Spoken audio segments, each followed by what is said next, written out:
Welcome back to MHS, Midnight Horror Stories. I know that many of you turn to these videos as a gentle way to unwind and ease into sleep. So, before you drift off tonight, could you help me with a small favor? Just leave a quick interaction, a comment, a like, or let me know where you're watching from and what time it is. My goal is to hit around 200 likes within the first 24 hours. Simple actions like these help YouTube appreciate the content and spread the show to more people. Now then, let's dive into tonight's horror stories. I can never sleep in a completely silent room, because in absolute silence, I'll hear that sound again. I'm Amy, and that year, I was 12 years old. My parents sent me to the town of Phoenicia in New York to spend the summer with my maternal grandparents. Their wooden house was located far from the main road, surrounded by cornfields and pine forests. My grandparents' closest neighbor was Mr. Bill, about 60 years old, who lived alone. Mr. Bill was as strong as a bison.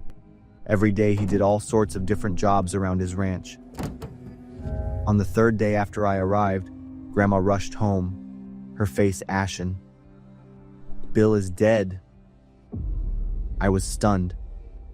Just yesterday, Mr. Bill had waved from across the fence as I walked by. The doctor came to perform an autopsy that same afternoon. After an hour of examination, they concluded it was a natural death due to sudden cardiac arrest. The strange thing was, no one had ever seen Mr. Bill show any signs of illness, not even a cough or a cold. He was always healthy and full of life. Following the farming community tradition, families would bury their loved ones on the same day in the plot behind their house. The funeral was attended by many town residents. Even though I had only just met him, I was very fond of Mr. Bill, so I went with Grandma to attend the funeral. I stood next to Grandma, watching them lower the coffin into the deep hole, feeling both sad and a little shiver. That night, I couldn't sleep well, probably because Mr. Bill's sudden death was still haunting my mind. In the middle of the night, I woke up because I had to use the bathroom. My grandparents' bathroom wasn't inside the house. It was a separate outhouse located in the plot behind the house. The path to it was a small dirt road. I hesitated for a few minutes, then decided to grab a flashlight and step outside. The August night air was chilly, and crickets chirped from everywhere. The faint moonlight filtered through the trees, casting strange shadows on the ground. As I walked past the fence that separated the two properties, I saw Mr. Bill's fresh grave. I continued towards the outhouse, my hand gripping the flashlight tightly. Just as I stepped inside the outhouse and sat down, I heard a sound. It was a thumping. I held my breath, listening. The thumping continued, steadily. Then another sound, a weak scream. I jumped up, my pants not even properly pulled up, and ran at full speed back to the house. I cried as I ran. When I got home, I rushed straight into Grandma's room and shook her shoulder hard. "Grandma, they're screaming near the outhouse." Grandma sat up, her eyes still hazy from sleep. "Amy, what's wrong with you? Did you have a nightmare?" I was still crying and gasping for breath. Grandma took me back to my room and tried to comfort me. "The strange sounds you heard are perfectly normal for a sparse wooded town like this. You're just imagining things. Sleep tight." Maybe Grandma was right. Maybe I was overthinking things. I lay down, but I couldn't sleep. Near dawn, I had to use the bathroom again, but didn't dare go alone. I woke up Tom and Lisa, my two cousins who were sleeping in the next room, and asked them to come with me. All three of us went outside with flashlights. On the way to the outhouse, Tom and Lisa whispered about how I might be stressed because of Mr. Bill's death. But when we got closer to the outhouse, everyone fell silent because we heard that sound. This time, it was desperate pleas from underground. Without another word, all three of us ran back to the house as if chased by ghosts. This time, when we woke up Grandma and Grandpa, the two adults saw the fear on Tom and Lisa's faces and knew this wasn't just my imagination anymore. No one could go back to sleep. The three of us took turns recounting in detail what we had heard, especially me, having witnessed it twice. That sound, I think it was Mr. Bill. My words left the whole family stunned. No one could sleep anymore. Grandpa quickly put on his clothes and ran to Mr. Bill's son's house to meet him. Their conversation lasted a very long time. It took hours of persuasion before Grandpa finally got permission from Mr. Bill's son. They then called a few other men from the farming community to help dig up Mr. Bill's grave. An hour passed, and they all worked together to clear the last layer of soil and open the coffin lid with trembling hands. Mr. Bill's body was now face down. When Mr. Bill's son turned his father over, all the men present were practically frozen. Mr. Bill's eyes were wide open, his mouth agape as if he had been desperately trying to scream. His entire body was covered in scratches and dried blood. There were also claw marks on the coffin lid, evidence of the terrifying last hours of his life. Mr. Bill had been buried alive. His son knelt beside the body, sobbing. My grandpa and the other men stood around, unable to believe the horrific scene they had just witnessed. The doctor who had performed Mr. Bill's autopsy earlier was called in. After re-examining him, he concluded that Bill had overexerted himself, leading to sudden cardiac arrest. It was a rare case that caused him to be mistakenly thought dead, when in reality he had only fallen into a deep coma. Bill ultimately passed away from suffocation or a heart attack while in the coffin. Many years have passed, but I still cannot forget the desperate thumping that echoed from underground, the cries for help from a man buried alive.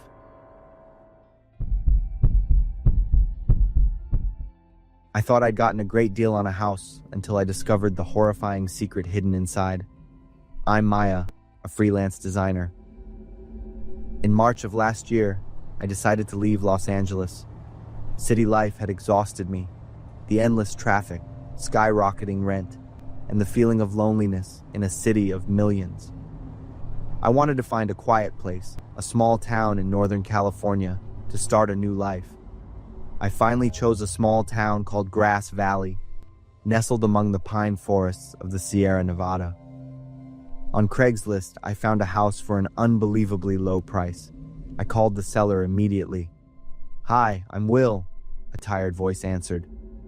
I asked about the house, and he explained that it was old in a secluded area, and he wanted to sell it quickly.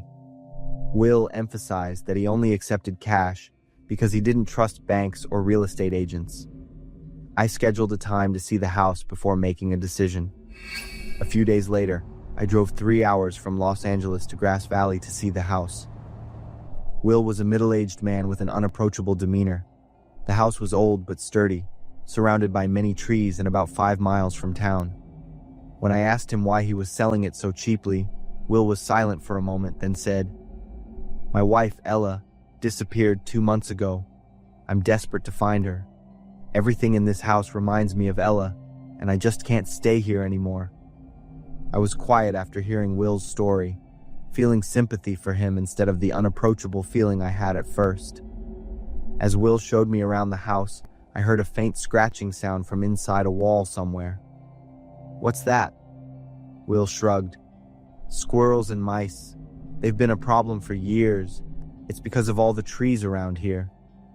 Will generously offered to include all the tools and building materials if I agreed to buy the house, since he didn't need them anymore.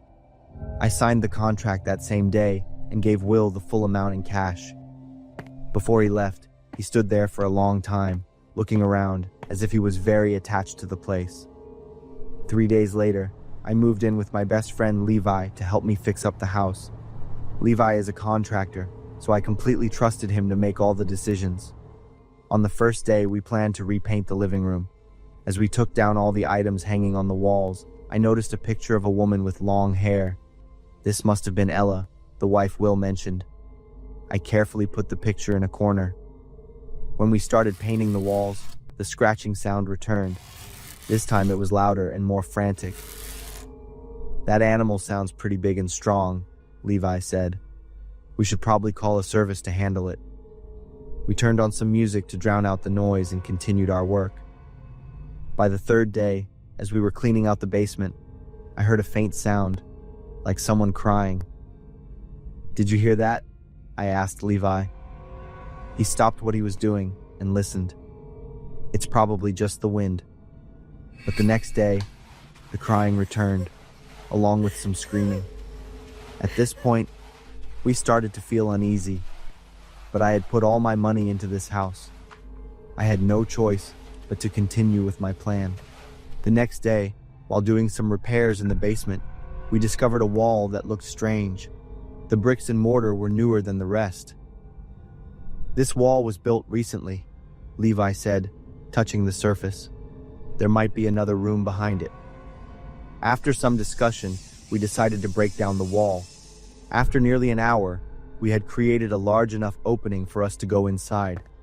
Levi went first, shining his flashlight. Immediately, we were hit by an overwhelming stench. The flashlight beam swept around the room. We realized it was a small, windowless room with a low ceiling. Then I noticed the long brown hair of a woman. She was lying face down on the concrete floor, her body curled up. I screamed, clutching onto Levi, my heart pounding.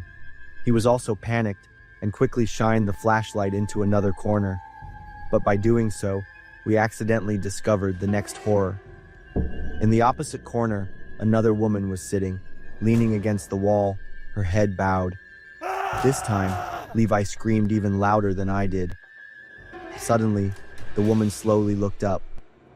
Her lips moved as if she was trying to say something.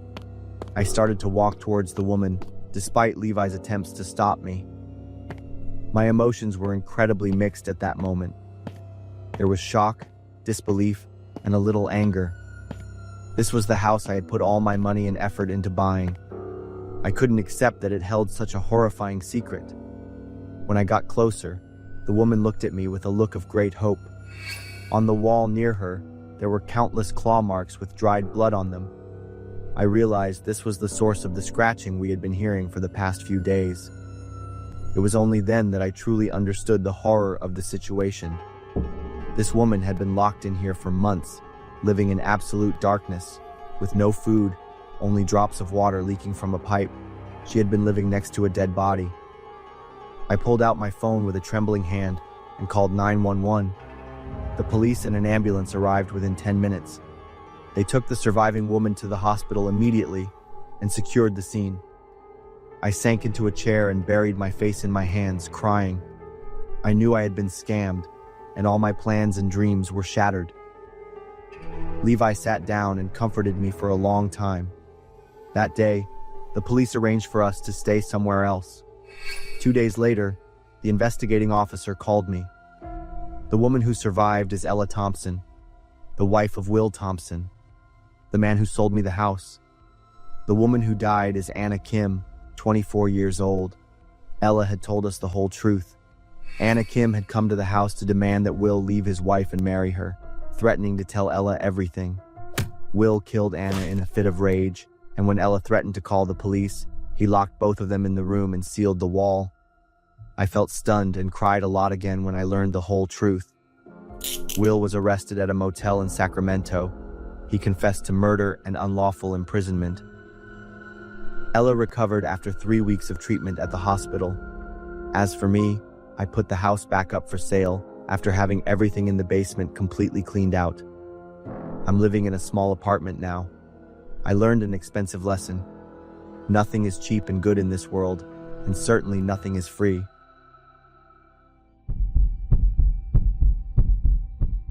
It's been a year since this happened, but I still can't believe I survived because I fell asleep. I'm Ryan, 27 years old. I'm a UPS delivery driver in Pottstown, Pennsylvania. It was a normal workday in August. I parked in front of Miller Electronics. This was the last stop on my delivery route. I needed to pick up a large shipment of computer equipment that Mr. Miller had ordered from the UPS warehouse to deliver to a business customer tomorrow. Mr. Miller said he needed another 15 minutes to inspect and repackage the goods, so I sat in my truck and listened to country music on the radio. The exhaustion from a long day started to kick in. My eyelids grew heavy, and I don't know when I drifted off. A car horn jolted me awake. I checked my watch. It was 4:30 p.m. I'd been asleep for almost an hour, but the strange thing wasn't the time. It was the scene outside. The car horn I just heard seemed to be from a police car. The street, which was usually busy at this hour, was now empty like a ghost town. I got out of my truck, looking around in confusion. In the distance, I saw 3 police cars. Several officers were setting up orange barricades, blocking the main road that led to the town center where the city hall and a small square were located. There were also a few ambulances lined up. My heart started pounding. Something had happened. Tense was the only word I could think of to describe the feeling at that moment. The door to Miller's store was still open, but it was just ajar. I pushed the door open and walked in. My footsteps echoed in the empty store. The shelves were still full of electronics, but there were no customers. Behind the counter, I saw Mr. Miller crouching down as if he was hiding. When he saw me, he waved me over, his eyes wide with shock. I walked over, confused, not understanding why he seemed so scared. Mr. Miller glanced out the window, then pulled me down behind the counter, his voice trembling as he whispered, "Why are you just walking around? This whole neighborhood is on lockdown." I was confused. Mr. Miller continued to explain in the hurried tone of someone in a panic.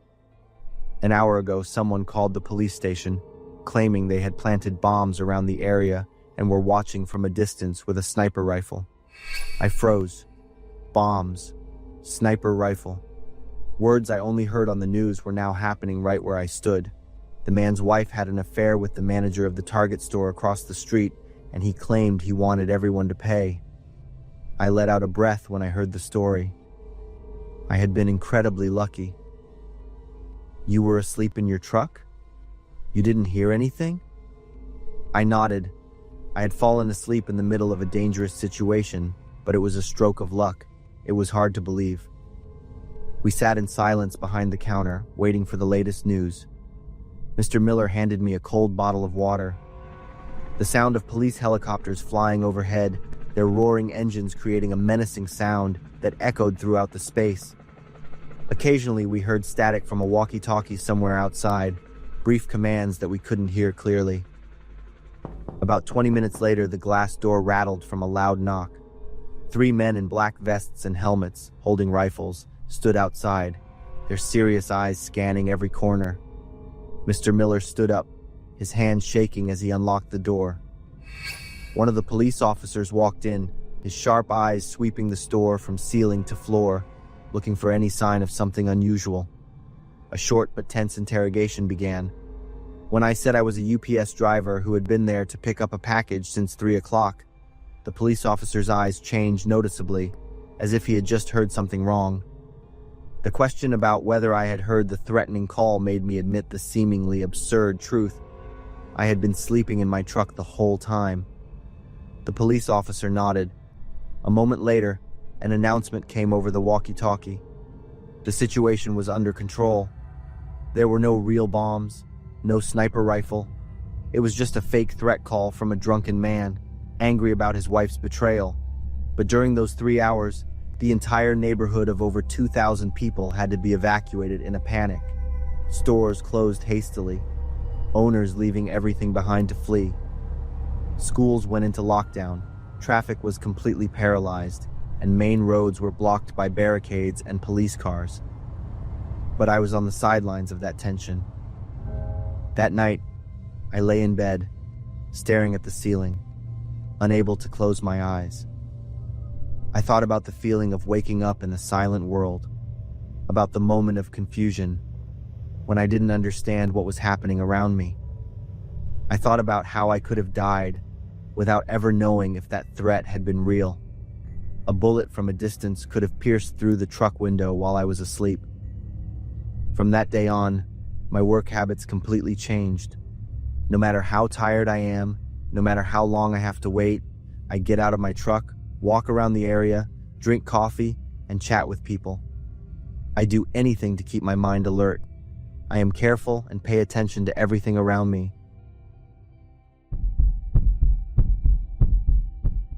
I'm Daria, 23 years old, currently residing in Phoenix. Devlin, my boyfriend for 6 months, was 2 years my senior.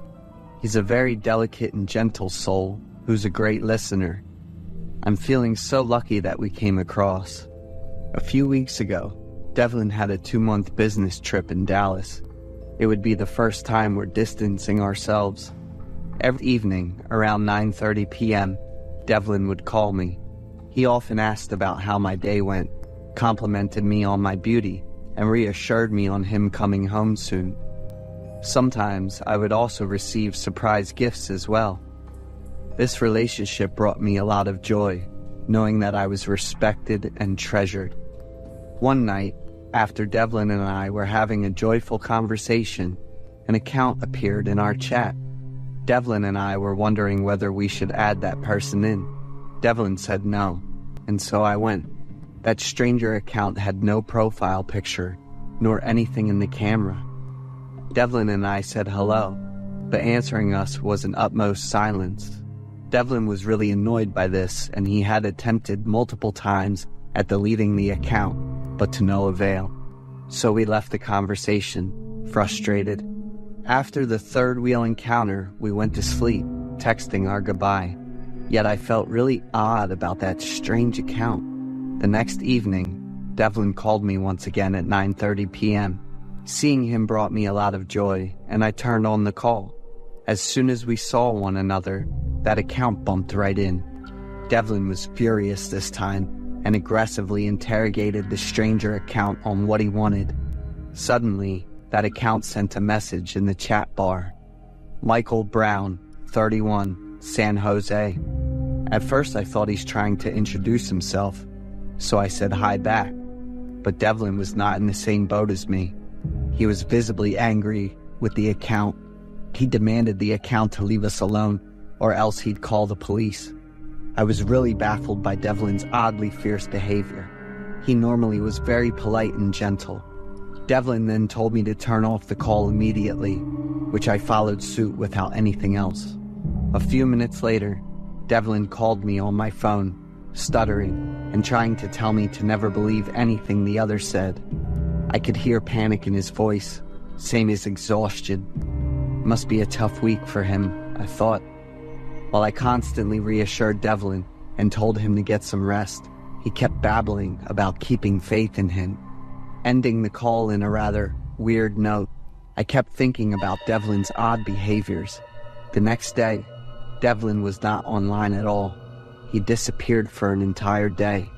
And in the evening, he told me he was having some urgent things to do and couldn't let me know beforehand. It's alright, I texted him back, then sunk down on my web surfing. Suddenly, that stranger account sent a message in the chat bar. Natalie Garcia, 21, model. What was going on? I mumbled, looking at the text. So I went online and searched for the Natalie Garcia on the internet. The information in her picture really puzzled me out. She was somewhat very similar to me, to the point of almost doppelganger. So Miss Natalie Garcia here was a newly risen model. Yet for the last couple of months, she was reported missing. After finishing my research on Natalie, I suddenly thought about the other account. So I came over to ask further. First about their intention at sending me Michael and Natalie's names. Yet the account had disappeared without any trace. Even stranger, due to me not deleting the conversation at all. Suddenly, Devlin called me on my phone, prompting me to pick up. Honey, can you look over the window for me? I did not reply, since I was still dumbfounded and clouded with disbelief over his sudden appearance. When I came over to pull away the curtain, Devlin was on my front porch, carrying a rose bundle and smiling at me. Everyone had a sweet spot, and to me, it was this sweet surprise. Devlin said he'd arranged this 2 days to go back to me and will return to Dallas later. For that 2 days, we left the bustling world behind and only cared about us. That strange account and its mysteries, I left it in the corner and let it be. When Devlin returned to Dallas after the short vacation, I helped him with the luggage. Suddenly, I saw a Californian ID. Curious, I lifted it up, showing the owner Michael Brown, 31 years old, residing in San Jose, California. The portrait showed a person that was seemingly Devlin, yet there were differences, as if it was him but wasn't him. Now, with this new discovery, I remembered the information that account sent, and it was uncannily accurate. However, as soon as I questioned Devlin about the ID I found, his attitude changed completely. He hushedly grabbed the card, saying that it was his twin brother. But he didn't look at me in the eyes, and I had never heard him mentioning about any of his brothers. I didn't press it further, and when he left, my mood wasn't in a good way. Upon returning home, I wanted to contact to that stranger account to ask everything out, and like already knew my intention, there was messages sent from that account to me. "Get away from that killer, ASAP." The text put chills on the back of my neck. I had to read it again to calm enough to reply. "Who are you? What do you know of my boyfriend?" "Everything. Can I see you in person for a conversation?" "Can't. I'm dead for 2 months now." My body started shaking uncontrollably. The text notification rang out one more time, and this time, I told myself I need to be calm and take care of things. A suburb abandoned house in Carefree. The last message made me shudder, and now I couldn't take it anymore. I turned off my phone and deleted all the messages, trying to forget this creepy thing. However, the curiosity slowly overtook me. I kept thinking about that abandoned house that account said. Also, Devlin's messages to me would make me grow more and more suspicious about him. What kind of secret did my boyfriend hold, I wondered. So I decided to get to the bottom of this. It's true that in Carefree suburb had an abandoned house. So I went there with a close friend of mine. As soon as we stepped in, a sense of dread and a nasty stench assaulted our noses, nauseating us. Too afraid to venture further, we decided to call the police. In my care, I bursted out crying. I couldn't control myself anymore. When the police arrived and scoured out the building, they found a decomposing body having the identification of Miss Natalie. The police also disclosed to me about a male suspect, Michael Brown, 31 years old. He's the #1 suspect to Natalie's disappearance and now death, being the victim's boyfriend at the time. Michael had likely undergone multiple steps to escape from the law for the couple of months, including paperwork forgery and plastic surgeries. My world was crumbled in front of me. I was lied to and taken advantage of for the last months. If it wasn't exposed soon, I might even join Natalie in the victim list. I brought everything I knew about Devlin, aka Michael, to the police, but it seemed that Weasel had smelled something and he deep dived again. I was instructed to relocate to avoid that killer. Yet the most unbelievable thing was that I talked to a ghost. That morning when I woke up, I received a message. "Honey, can you look over the window for me?" I lived with my parents and sister in a small town, right on the edge of the state. Ever since I was a kid, my dad didn't really have much interest or time for the family. My mom and sister always got to me with their cold and dismissive comments. When I was 20, after finishing a college program in programming, my mom and sister were always against me leaving home, even though I'd been old enough to make that decision for a couple of years. I got a job at a supermarket in the center of town, over 9 miles from home. I decided to rent a cheap apartment close to my job. Instead of supporting me, my mom and sister were annoyed and kept telling me I'd never be able to do anything. I'm guessing he'll be back in a month since he probably doesn't have enough money to cover the rent. My sister said that, but I just kept quiet. I'm determined to show them I can do more than they think. Unfortunately, I ended up moving back home just like she said, but not after 1 month, after 3 months instead. I didn't give up and was determined to live the free life I wanted. Then I announced that I was moving again because I'd found a job in my field in another city. This time, my mom and sister's reaction was even harsher. They came up with all sorts of crazy reasons to try to stop me from going through with my plan. My mom kept saying that I didn't love her and didn't care about my family. At that time, I only had enough money to get to the city where I was going to live, but it was still better than staying at home. For a week before I left, my mom kept trying to use herself as an excuse to change my mind. But when she saw that those things weren't working on me, she decided to agree. On the day I left, my dad was busy with work and wasn't home, so my mom and sister saw me off. My mom made me some cold cuts and packed up a few other things for me. I was hoping for more, like some words of encouragement or a little financial help, but I guess I was asking for too much, even though I was used to how my mom and sister treated me. My mom carefully packed 2 boxes of noodles and some other food and told me to keep them safe while I was traveling. I thought I'd never been pampered by my mom like that before.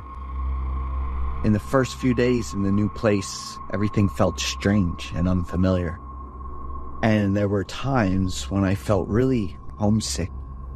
I struggled with covering living expenses and getting around. When I grabbed a pack of cold cuts my mom gave me, I noticed something weird. Like the lid had been opened before, or it was torn. It didn't taste right to me, or maybe it was spoiled. But I think it was mostly just the taste, since I've never really liked cold cuts. About 20 minutes after dinner, I was getting ready to take a shower when I suddenly felt really nauseous. My head was spinning, and I had a bit of trouble breathing. I'd felt this way before, and I was trying to remember exactly when. The phone rang. It was my mom. Her first call since I moved out 4 days ago. Have you eaten the food I packed for you? Those were the first words she said when I picked up the phone. I ate a little, but it... Make sure you eat everything. Good night. After exactly 3 sentences, my mom hung up without waiting for me to finish or asking about how I was doing. My nausea and dizziness just kept getting worse.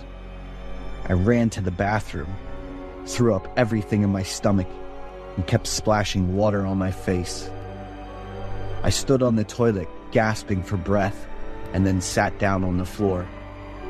After about 15 minutes, I started to feel a bit better. I took a hot shower and went to bed early. The next morning, I still felt nauseous, but I had to go to work. A friendly colleague gave me a pack of cookies to snack on when he noticed I was tired. When I took the first bite, I froze for a few seconds because I recognized the taste. It was similar to the pack of cookies my sister gave me recently. After eating those cookies, I felt nauseous and uncomfortable, just like yesterday. The rest of the day, I couldn't focus on work. In the evening, I ended up buying fast food instead of eating the stuff my mom gave me. I looked online to check what might be causing my symptoms and see if there was a health issue. When I saw the results, I was just speechless. It could be a sign of cyanide poisoning. A call from my mom popped up on my phone screen. I felt shivers, pain, and fear when I saw the name Mammy with a red heart next to it on my screen. I didn't answer the call. I just stared at the phone screen until the ringing stopped. A few seconds later, the screen lit up again with the text message. "Have you finished eating?" That message felt like a solid confirmation of everything I'd been speculating. That night I cried a lot, until after 2 a.m. I quickly pulled myself together and tried to do well at work. The calls and messages from my mom and sister kept coming in more frequently and urgently, but I still chose to stay silent. Once, my dad called me, so I picked up, briefly told him about my situation, and then hung up. I didn't want to see my family again and didn't want to clarify my suspicions. I could not face it. More than 2 months later, on the bus ride home from work, I ran into my mom.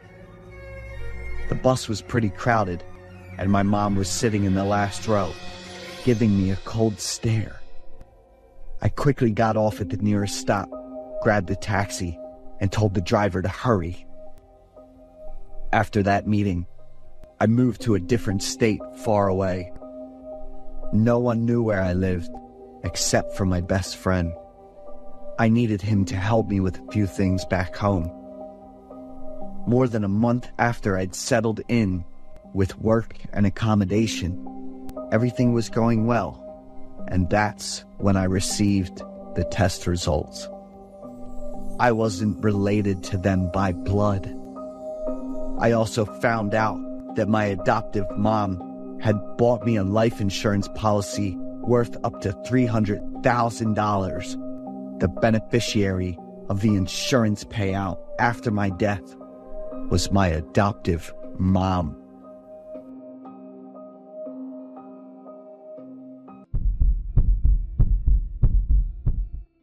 I am Jim, a police officer in the state of Illinois. One night, me and two buddies were out on night patrol. Everything was chill and the air was pretty cool for an October night. Yo, Jim, we got work again. Probably some stubborn kid out late or something, my buddy chimed in.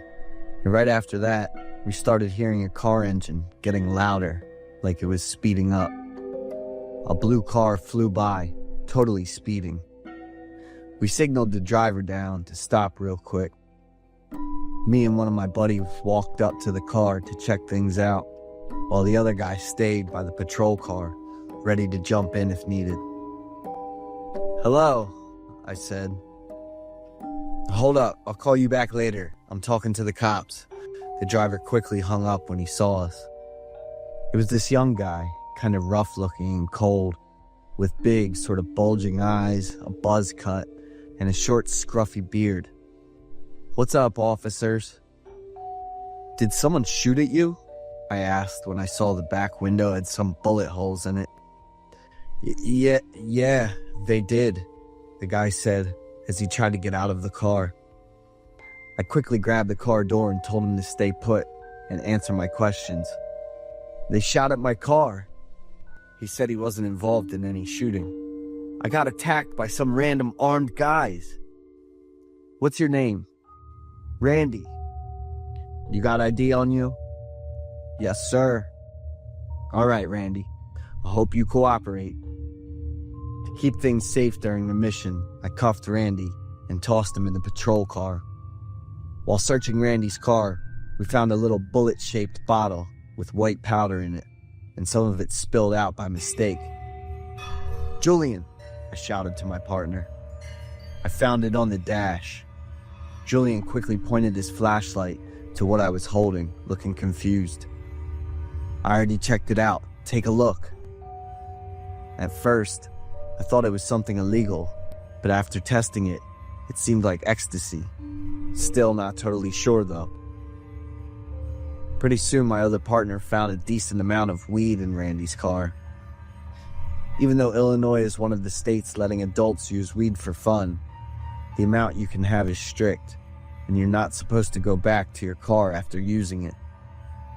We popped open the patrol car door and gave Randy a ticket for his violation. "'Cause you got some weed in your car, and there's something else." "What, sir?" Randy looked surprised by what I said. "Looks like some ecstasy." "What? Where?" "On the dash." "You sure? You check it?" Randy sounded pretty confident and kinda annoyed. I showed him the small bottle we found earlier, and Randy flipped out right away. No, you can't do that." Even though he was cuffed, Randy decided to reach forward and grab the bottle out of my hand. Without thinking, we shoved Randy back into the car, which just made him lose it even more. The guy started crying. "Give it back to me. What are you doing? That's my daughter. Give her back." Randy's words had me and the other guys staring at each other, totally shocked. "No, no, that's my daughter. She died when she was 2. Give her back to me." We slammed the car door, left Randy inside, and tried testing the white powder again. "Please, it's important to me. Please." Randy kept crying and begging. Our team looked at each other and decided to trust Randy. His dad was there too, so we gave it back to him, but still had to arrest Randy for using weed. After checking things out, turns out Randy did have a 2-year-old daughter. But the girl died because her mom, Randy's ex, totally neglected her, left her hungry, thirsty, and cold. She got charged with murder and sentenced to 20 years. This was in the center console, and so I look at it. Head over to back where we were. Yeah. And he said, go walk southbound to the cut there and see if as he came, they got pissed off when he flew down the memorial. At first I thought it was heroin, and so then I checked for cocaine, but it looks like it's probably my ex pill or Molly, yeah. So you got too much weed anyways, and it's got to be like in different packaging. It's got to be like child resistant, odor proof. No, bro. That's my daughter. What are y'all doing, bro? That's my daughter, bro. Give me that, bro. That's my daughter, bro. That's my daughter. What are y'all doing? No. Ask my daddy, bro. That's my daughter in there. I will. Hang out. What are y'all doing? No, bro. Y'all can't. What? Whoa, bro. That's my. She just passed 2. She just passed last year. You know my. You know me, bro. That's her, bro. Okay. No, bro. Let me talk to the bro, officer. please give me my daughter, bro. Put her in my hand, bro. Y'all are disrespectful, bro. You need to move your arm. Okay, bro. Can I please have my daughter? This story is based on a real event that went down in Springfield, Illinois. 2 police officers were out on a night patrol when they spotted a blue car speeding. The driver was 26-year-old Dartavius Barnes. Dartavius' story touched the officers that night, and even the audience, as they saw the deep love he had for his daughter.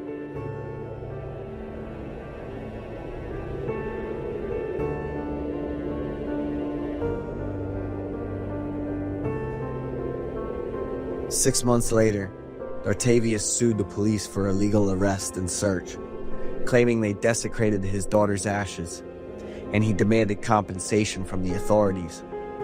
The lawsuit was set for 2022, but it got delayed after Dartavius was accused of attacking the police all over his daughter's ashes.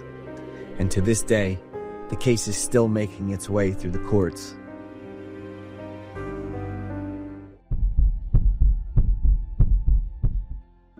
Mark, Danny, and I wanted to do something different for New Year's last year. No more loud cities, flashy fireworks, or packed bars. We were looking for a quiet spot, deep in nature, just snow, pine trees, and a huge night sky. So we booked a cabin on Airbnb way up in the Montana mountains. We drove up in a pickup truck, tall pines lining both sides of the road, standing still under thick layers of snow. The higher we climbed, the emptier it got, and signs of people started to disappear. By the time we got there, the sun was almost down. The little cabin stood all alone in a sea of white, like something straight out of a winter painting. As soon as I stepped out of the truck, something felt off. The door was unlocked and slightly open. As we slowly pushed the door open, a warm burst of air hit us from the fireplace, with ashes still glowing faintly. Someone had definitely been here before, or maybe the owner left it that way to give us a cozy welcome. We didn't think too much about it, just quickly unpacked our stuff, all hyped up. Night came fast, and we lit up the fireplace, cracked open some beers, turned on some music, enjoyed the grilled meat we had cooked ourselves, and soaked in the peaceful mountain vibes. That little warm cabin in the freezing forest made us feel at ease, and we ended up sharing everything about the past year. Our laughter echoed through the night until we suddenly heard a knock at the door. I got up to check. Standing there was a guy, probably in his 40s, tall but skinny, wearing a dark coat dusted with snow. His face looked worn out, skin pale from the cold, and his deep, dark eyes felt like staring into an empty cave. He stood there quietly for a while, then finally spoke, his voice dry and rough. "Keep it down, guys. This isn't a place for parties." After that, he stared at me for what felt like forever, like he was thinking about something, then turned around and left. I watched him walk away, not toward the main road, but straight into the forest, fading into the snowy trees. Silence filled the cabin. None of us said a word, just exchanged confused looks. Mark tried to crack a joke to lighten the mood, but his voice didn't have that easygoing vibe anymore. After a bit, we decided to brush it off and just focus on enjoying our chill time. But weird stuff kept happening. When Mark went out to grab more firewood, he came back looking pale, saying someone was following him. Danny checked the back door and found footprints in the snow all around the cabin. I checked the front door, and the lock definitely looked like someone had messed with it. There are creeps everywhere, as long as they don't mess with us. Who cares? Come on, guys, we're here to party and relax. Mark's good vibes caught on fast, and we let the booze pull us out of our guard. By midnight, that creepy guy was the last thing on our minds. The glass in my hand was empty, then full again, and the countdown to New Year's was about to start. 3, 2, 1. Then out of nowhere, a loud, sharp noise ripped through the moment. The window shattered, glass shards crashing to the floor with a sharp crackling sound. Mark screamed, totally freaked out, and fell to the floor. Danny jumped and dropped his glass, and I clutched my head, covering my ears. 3 more loud bangs echoed through the night, then everything went silent. We slowly looked at each other, completely shaken. Once I realized what was going on, I rushed to pull the curtain back, my hands shaking as I fumbled with my phone to call 911, but the signal kept cutting in and out. It felt hopeless. Then we heard slow, steady footsteps, crunching through the snow, each step hitting us like a punch to the chest. The moment the footsteps faded, the door started rattling. Someone was trying to get in. We called the cabin owner over and over, but no luck. It took almost an hour for the police to finally show up. They looked around and found bullet casings near the cabin, but no footprints, probably covered by the snow. One of the officers gave us a suspicious look. The cabin was a total mess, beer cans and wine bottles everywhere, the 3 of us red-faced, reeking of booze, and looking pretty rough. "Are you sure you heard gunshots? Could have just been fireworks." That question had us looking at each other, kinda unsure now. The police left around 2 a.m. Mark and Danny crashed hard, and I tried to stay up to keep watch, but I knocked out pretty fast too. The next morning, we packed up in a hurry, deciding to leave earlier than planned. While cleaning up, I stumbled on something weird. On the windowsill near the fireplace, there was a crumpled piece of paper with shaky handwriting that said, "I warned you not to disturb me." A chill shot down our spines. This wasn't just in our heads, it wasn't some drunk hallucination. The 3 of us tossed our stuff into the car and got the hell out of Montana. On the way down, we finally reached the cabin owner. I told him everything, but he just laughed and said, "I rent out cabins, not basements."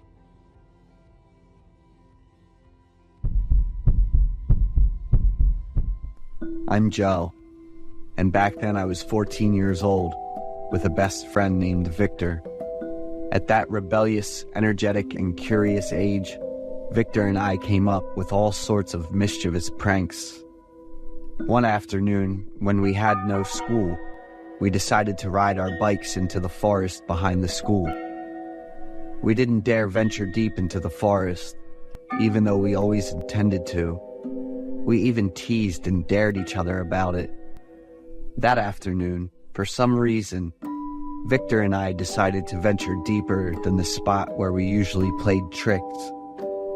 We agreed to follow a straight path only, to avoid getting lost.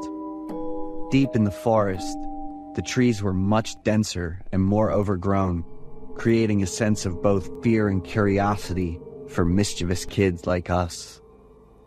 The sky began to show signs of rain, with dark clouds appearing alongside gusts of wind. Victor and I became even more excited. We weren't in a hurry to head back as we enjoyed playing in the rain. I was slightly startled when I saw something resembling a human shape staring at us from a distance. Noticing that the figure wasn't moving, Victor and I approached to take a closer look. It was a human statue, made of concrete and still very new. Victor and I touched the statue with amusement. "Interesting. A statue like this in the forest?" Victor exclaimed.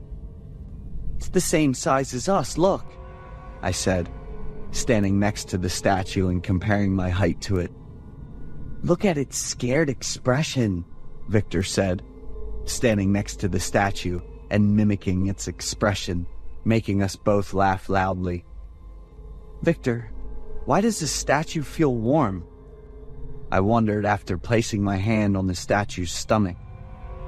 Victor hadn't had a chance to react when I exclaimed, "Wait a minute, I recognize this. Victor, it's a classmate of mine." Victor looked at me with a doubtful expression. "I'm pretty sure he hasn't been to school for 2 days." A chilling, terrifying feeling enveloped us, and the eerie atmosphere made us freeze for a few seconds, staring at each other. "Joe, do you see it?" Victor pointed behind me with a look of astonishment. Behind a large oak tree, 2 hands were gripping the trunk, suggesting someone was hiding behind it. We slowly approached, and behind the oak tree was another statue, this one positioned as if it was hugging the trunk tightly. Victor stood frozen, while I mustered enough courage to approach and take a closer look. After all, it was just a statue, or so I thought. "Joe!" Victor shouted loudly, causing me to jump. "This is the older brother of my neighbor." I immediately stepped back, looking at the statue, which had an expression of pain and despair. At the left elbow, there was a crack in the cement, and a horrifying smell of decay wafted up as the storm arrived. Victor and I looked at each other, both of us understanding the gravity of the situation.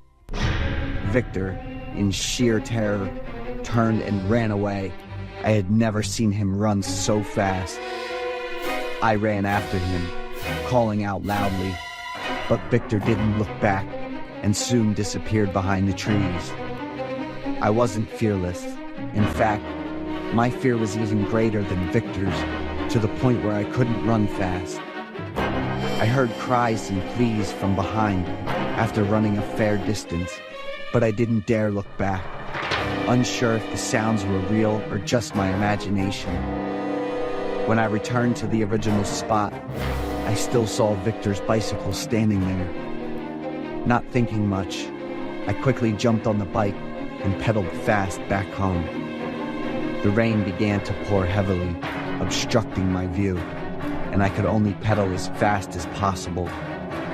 I navigated the bike by mentally mapping out the familiar path, as my eyes couldn't stay open from the rain.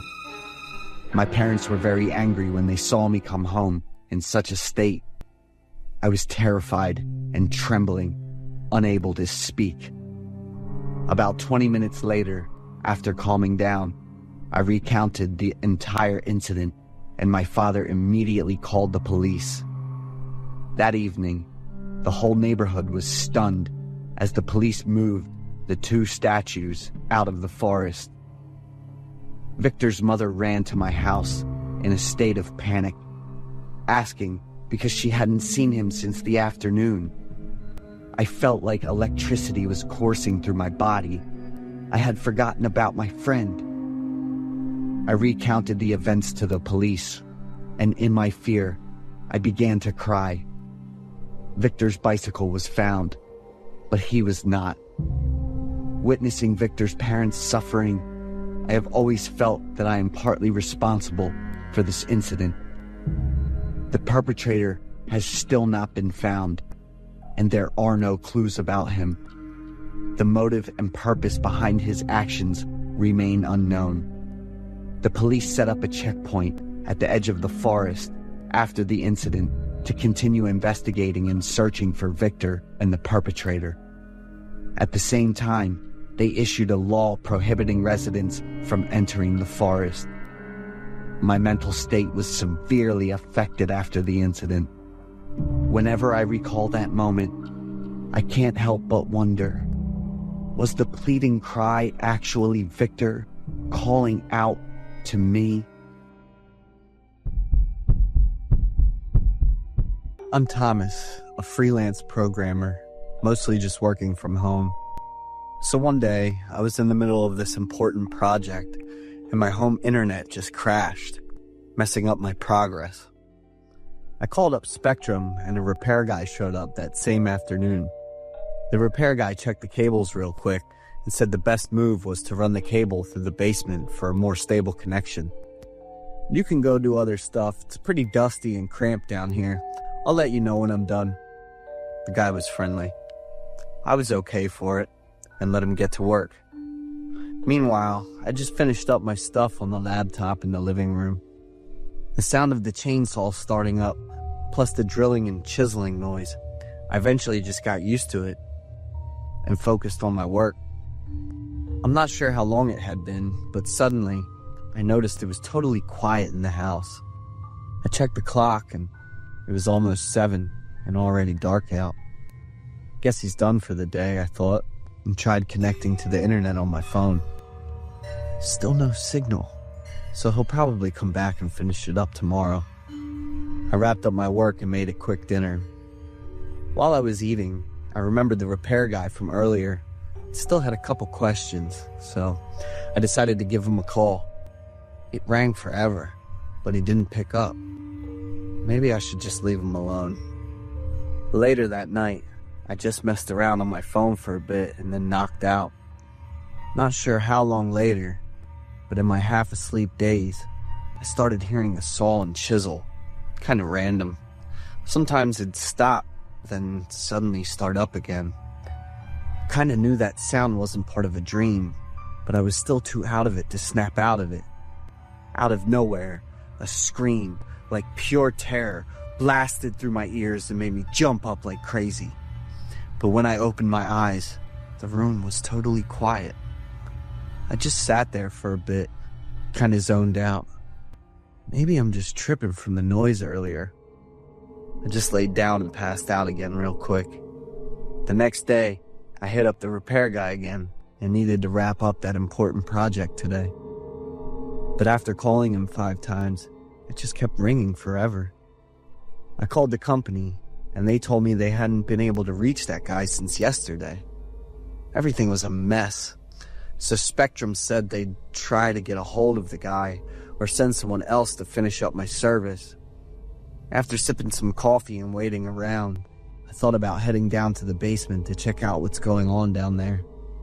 The guy's tools were all over the place, like he was still working and had no plans to stop. A backpack that I think the guy was wearing when he showed up here. I grabbed my phone and called him again, and the vibration freaked me out. After checking for a bit, I figured it was in there. I opened up the backpack, grabbed the phone. Tom. That's my nickname at home. Only my family calls me that. He knows my nickname and actually saved it in my contacts. His backpack and phone are still here, so he hasn't left. What the hell is going on? I realized this was way more complicated than I thought. I called up Spectrum again and told them everything I found down in my basement. I knew it was wrong, but but I still decided to check out the rest of the stuff in the backpack. A few pills, a small knife, a mask, some old clothes, and a bunch of photos. Each thing I pulled out made me think about the picture of... I grabbed the stack of photos, and as soon as I saw the first one, I got chills, because it was a familiar scene. I started flipping through the rest of the photos faster and faster. All of them were of me, taken from different angles, like I was being followed for a while. The photos had the date and time on them, and the notes were all creepy, like the person was a pervert. I was so freaked out I couldn't even talk. I called the police, but had no idea where to start. In the end, I could only tell the police my home address and ask them to come immediately. Feels like something's missing. A drill. I looked around the basement. I saw a dark figure in the distance and I froze. Took a couple steps back, then just ran and scrambled to get out of the basement. I locked the door tight and listened. The silence was scary, and I felt all sorts of uneasy in my own house. The police showed up, and then I realized I was actually breathing again. The shadow I saw earlier was the guy from the repair team, nailed into the wall with a bunch of nails, and the biggest one was stuck right through his throat. I just collapsed, gasping for air and puking non-stop. So last night, the sound I heard was of a murder.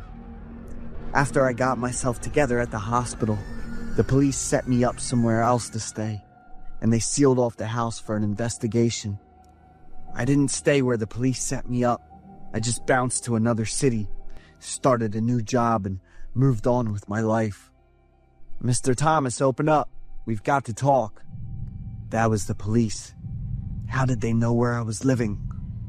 Mr. Thomas, you're under arrest. You're the main suspect in the murder case in your own basement.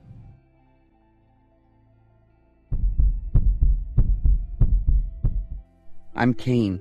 I'm 35 and work at an auto shop in downtown Dallas, Texas. I work in sales, so I need to be good at talking to people and understanding what makes them tick. But I messed up by letting money get in the way of my professional ethics. That whole thing destroyed the shop's reputation, and yeah, I ended up getting fired. At the time, I didn't really grasp how serious the consequences were. I was so optimistic that I thought if I didn't work at this shop, there'd be tons of other places lining up to hire me with a big salary. After all, I was a great employee, but the whole auto industry turned me down when they saw my resume. My longtime girlfriend also left me. She was fed up with my indifference and decided to kick me out. None of my friends wanted to help, so in a pretty low state, I just wandered around the park. In my lowest moment, I spotted a job ad from a real estate company posted on a tree. Without a second thought, I grabbed that notice like it was a lifeline. Just 40 minutes later, I was at their office. It turned out to be a small office run by a 65-year-old guy named Beavis. Mr. Beavis had some real estate, like houses and small plots of land, that he wanted to sell to fund his retirement.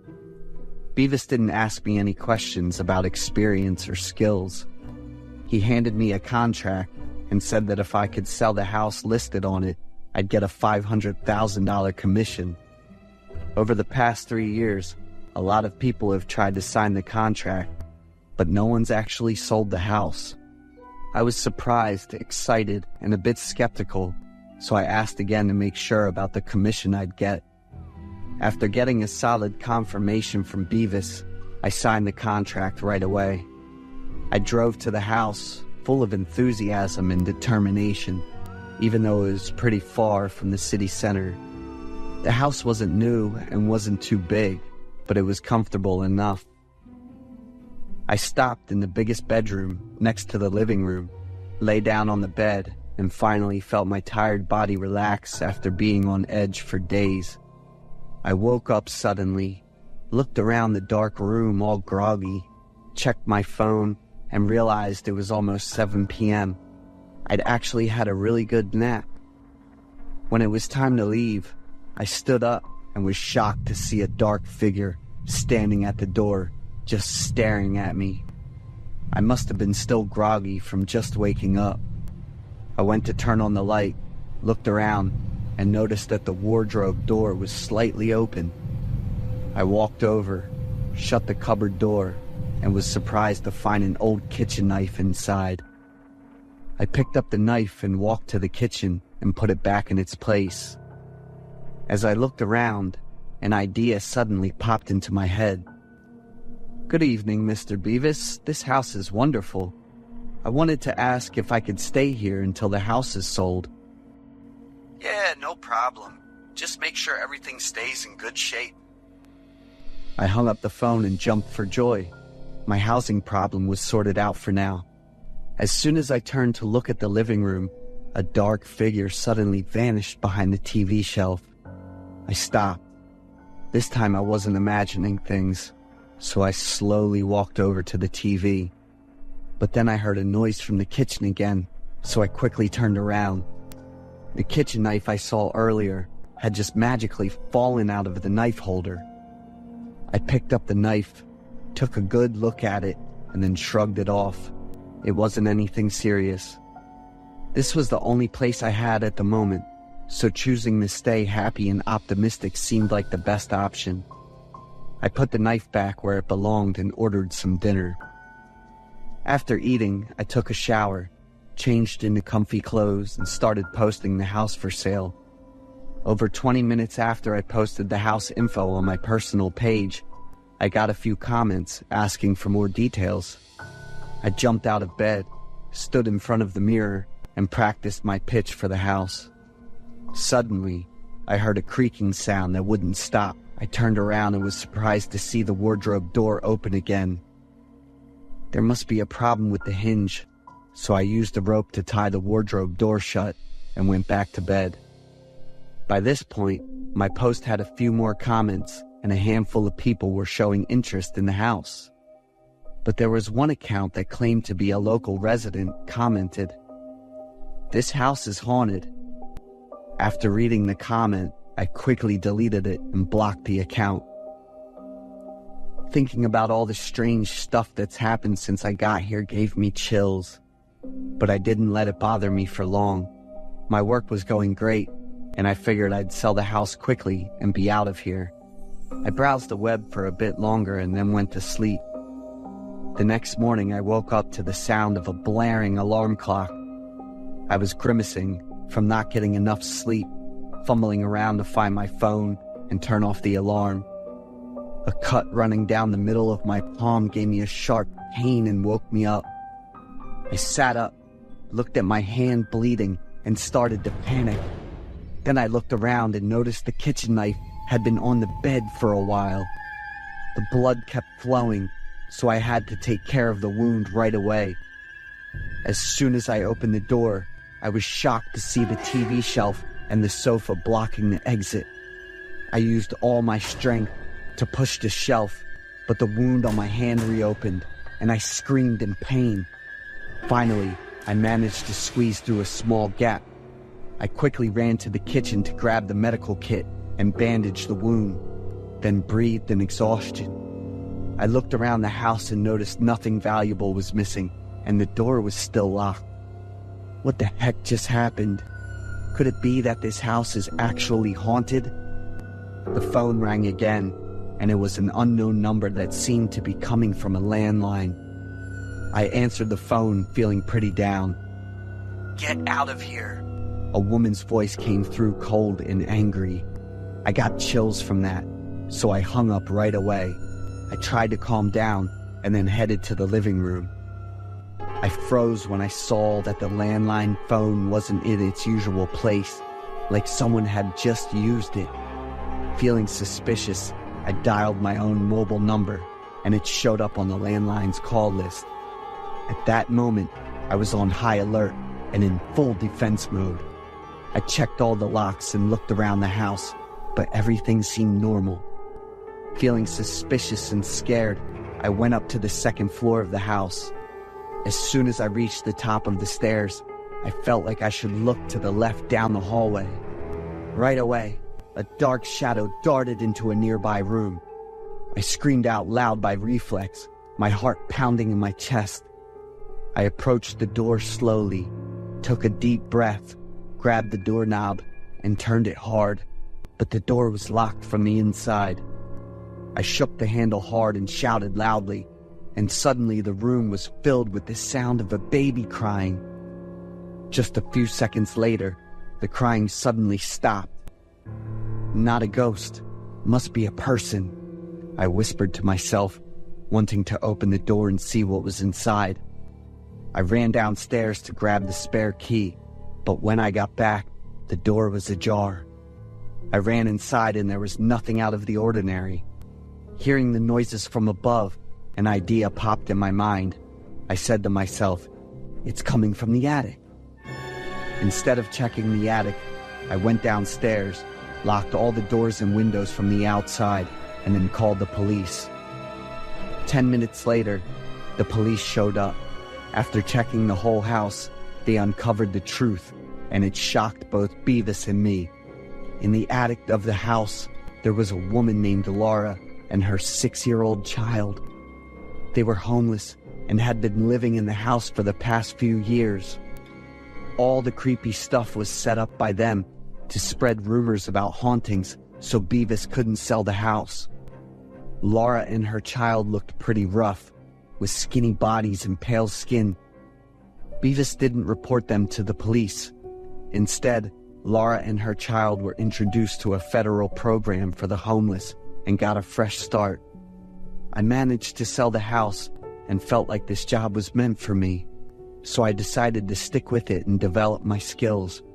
I definitely won't make the same big mistake again.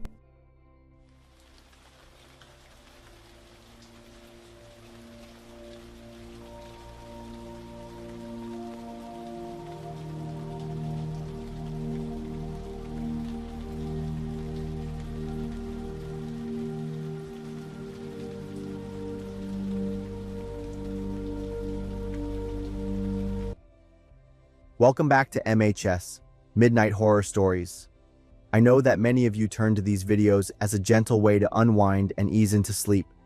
So before you drift off tonight, could you help me with a small favor? Just leave a quick interaction, a comment, a like, or let me know where you're watching from and what time it is. My goal is to hit around 200 likes within the first 24 hours. Simple actions like these help YouTube appreciate the content and spread the show to more people. Now then, let's dive into tonight's horror stories. Some stories stick with you, even years later. They haunt me late at night. The story of the Miller family is one of them. It's not because of how violent their deaths were, but because of what I found out afterward. That year, I was 23 and lived with my family in the quiet little town of Franklin, Tennessee. The Millers lived 2 houses down from us. David Miller was a mechanic, and his wife taught elementary school. They had an 11-year-old daughter named Lily. Lily was a unique kid. Her skin was pale, almost anemic looking, and her eyes were cold. She didn't have that carefree innocence you'd expect for her age. While other kids played outside, Lily would just stand by the fence, staring. I tried talking to Lily many times, but all I got back was an empty stare. That August, the distant wail of police sirens broke the peaceful afternoon. I was coming home from work when I saw police cars and ambulances crammed in front of the Miller's house. Neighbors were gathered, whispering. They said they'd heard loud bangs earlier, possibly gunshots. I was so confused and worried that I hung around to see what was happening. The police taped off the area, and about an hour later, 2 black body bags were carried out of the house. News quickly spread through the neighborhood. David had shot his wife, and then himself. Lily survived by hiding in the bathroom and calling 911. The whole town was in shock over the tragic event. Everyone felt terrible for the Millers, especially Lily. How could a child possibly get over losing both parents in one night? Poor kid, a neighbor said, wiping away tears. I kept thinking about Lily being led out of the house. She wasn't crying, her eyes fixed straight ahead. At the time, I figured the shock was so immense that it had shut down all her emotions. The police concluded that David had suffered a mental breakdown due to work stress, leading to the horrific incident. At the funeral, I couldn't take my eyes off Lily. She sat upright in the front row, wearing a black dress. A lot of people from town came to the funeral. Everyone was crying, feeling deeply for Lily's situation. They came to offer her words of encouragement and hugs. But Lily just sat there silently in the front row, her eyes never leaving the two caskets. A few days after the funeral, her aunt from Memphis picked her up to raise her. Life in town slowly went back to normal. A few weeks later, a friend who worked at the police department invited me out for a beer. We talked about a lot of things, and eventually, the conversation drifted to the Miller case. There was something off about it. The bathroom door wasn't locked. Lily was just standing there, like she was waiting for us to arrive. There was no sign that she'd been through anything traumatic. What do you think? Ben shook his head, taking a long swig of his beer. I've been in this job for 10 years. Kids who witness violence usually react in one of two ways. Either they're so shocked they can't say anything, or they scream hysterically. Lily was different, too calm. I didn't say anything for a moment. Then he spoke again. It's for the peace of mind of those left behind. They have to move on with their lives. The Miller story gradually faded into just another local tale, with people in town occasionally bringing it up, mostly curious about how Lily was doing now. 3 years later, a couple moved in and bought the Miller house. They started renovating the entire place. They left a bunch of stuff out in the yard and by the front gate for anyone who wanted to take it for free. I was walking by and saw a notebook in a box of old things. Curious, I picked it up. The first page said, Lily's diary. My heart suddenly started pounding faster. I don't know when that name began to stir such mixed feelings in me. I turned to the next page, which had crude but chilling drawings. A man, a tiny child. My brain automatically processed the information in a way I didn't want it to. Below the drawings were lines of pencil writing, some pressed so hard they tore the paper. Dad hurt me again. Mom knew but didn't say anything. At this point, my hands started to tremble. I kept turning the pages. I can't run away. I screamed, but no one heard me. Mom said I had to be good, but why be good to bad things? Each page opened up a piece of hell. A sentence was repeated on many pages, each time written more clearly. No one came to help me, so I helped myself. When I turned to the last few pages, the true meaning finally emerged. The drawings changed. No longer a victim, Lily began to draw herself as someone with power. She drew her dad lying next to a gun. Lily wrote, I'm almost ready. They won't hurt me anymore. It will be like in the movies. I stood frozen, the notebook dropping to the ground. So Lily wasn't just a surviving victim. She was both a victim and the one who did it. Lily had quietly endured abuse. When she realized no one was coming to save her, she decided to save herself in the only way an 11-year-old child could think of. Honestly, my emotions were incredibly mixed at that moment. I burned it that night and never told anyone about it. I decided I'd be the only one who knew the truth. Lily was living a different life now, and I was sure it was a much better one. The town was still peaceful, and the new couple who moved in, they were getting ready for a new life too. The best thing was to just let everything go. Life sometimes isn't what we imagine. Whether they are victims or perpetrators, everyone carries their own pain and untold stories.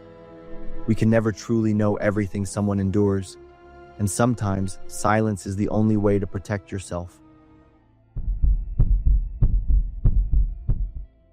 There are some sounds you never forget once you hear them. For me, the humming of the Cyber Chase theme song outside my window in the middle of the night is one of them. 15 years have passed, but every time I hear that tune, I still shiver as I remember that night.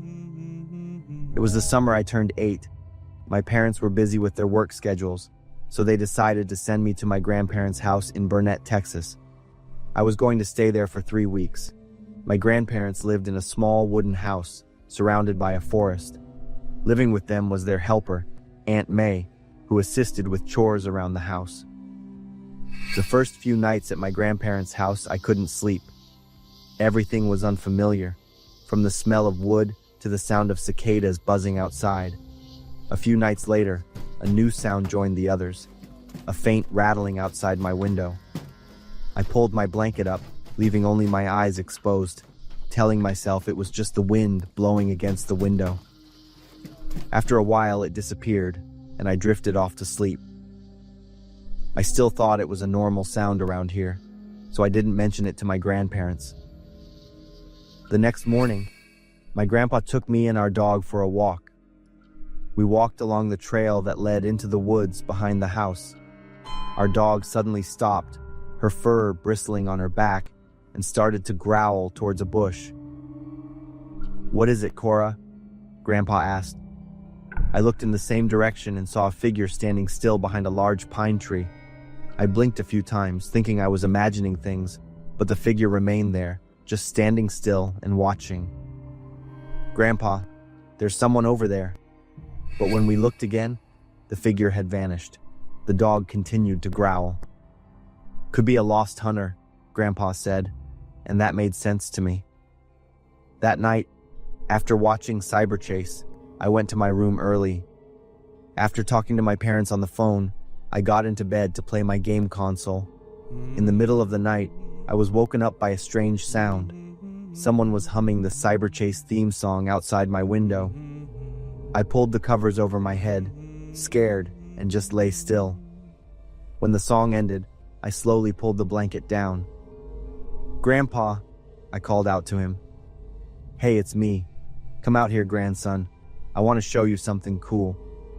Maybe he couldn't sleep and wanted to show me the stars or some wild rabbits coming out to feed at night, things he often told me about. I climbed out of bed, opened the window, and looked outside. A figure stood in the dark, reaching out a hand. "Let's go, kid." I took that hand and followed.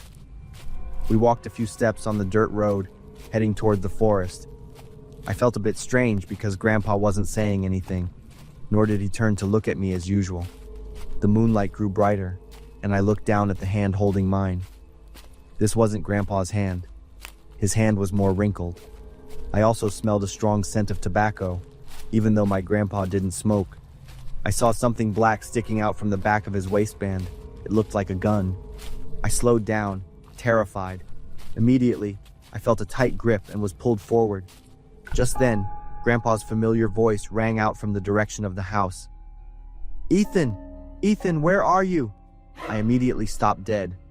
The man flinched, turning his head towards the house.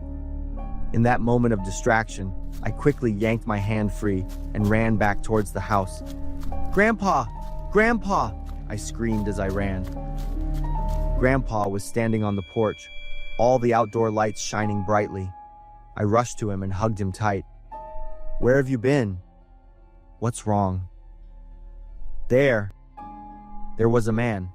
I thought it was you, but it wasn't," I said. Grandpa held me close, then looked out towards the woods. Everything was just darkness now. Grandma and Aunt May also woke up because of the noise. Grandpa called the police immediately. They arrived and started searching the surrounding area. It didn't take long for them to find a man hiding in a drainage ditch over 300 feet from our house. The police also found a gun tucked into his pants. The man's name was Rick. He was Aunt May's ex-boyfriend. They had broken up a few weeks before I came to stay with my grandparents. Rick had followed Aunt May here and planned to kidnap me to force her to get back together with him. I didn't mean to hurt the boy. I just wanted May to understand that she needed me, Rick told the police. But the guns he had prepared told a different story. My parents drove all night to come pick me up. Although Aunt May had done nothing wrong, my grandparents felt they had to let her go. From then on, my parents rearranged their work schedules to spend more time with me. I still visit my grandparents every summer and during long breaks. I'm grateful that Grandpa woke up to use the bathroom that night and found me not in my room.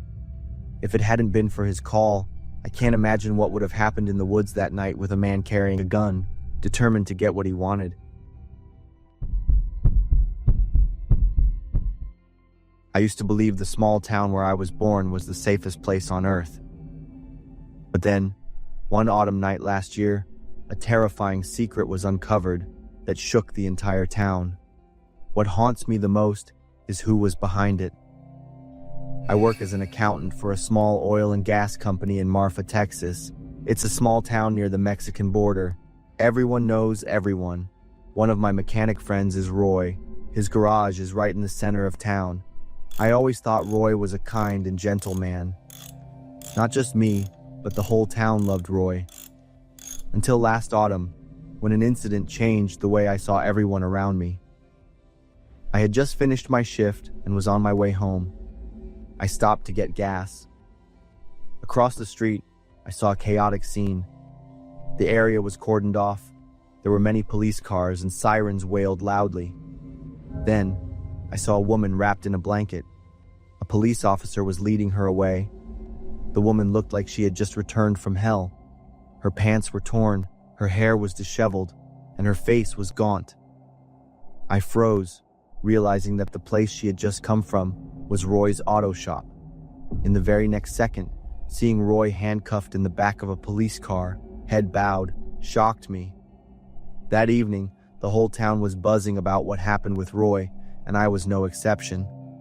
The town's resident chat group exploded. Messages kept popping up. Everyone was talking excitedly. From the snippets of information in the messages, I learned that the woman's name was Hannah, a cashier at the local supermarket.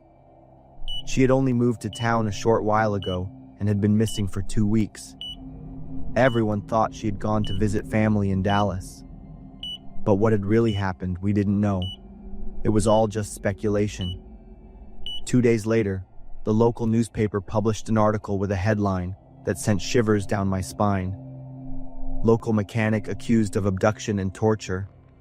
It was just as everyone had suspected. The girl was Hannah. She had been held captive by Roy in a secret room behind his garage for 2 weeks.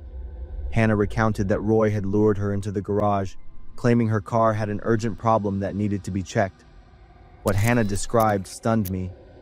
The room where Hannah was held was completely soundproofed, with surveillance cameras in every corner. On a shelf were videotapes labeled with different dates and the names of dozens of women.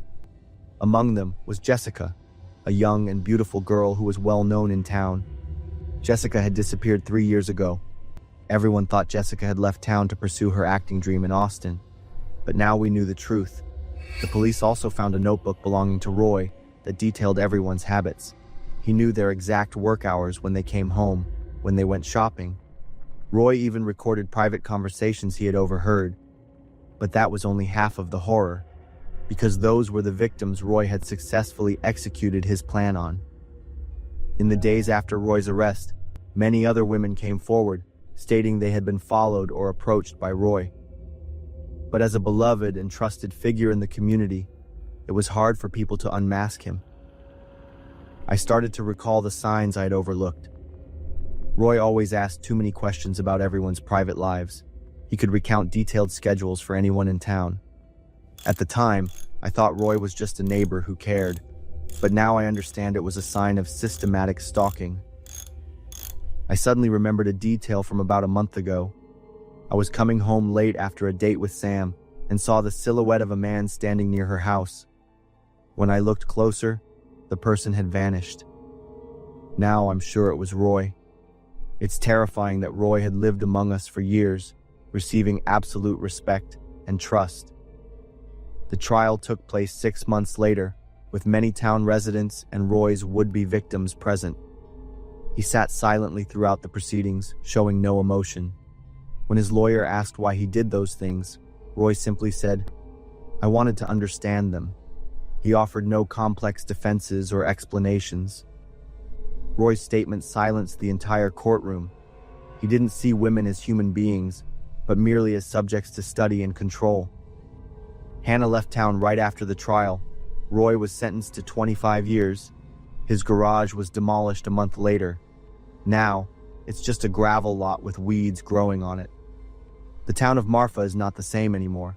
People have become more vigilant. Casual conversations on the streets have become less frequent.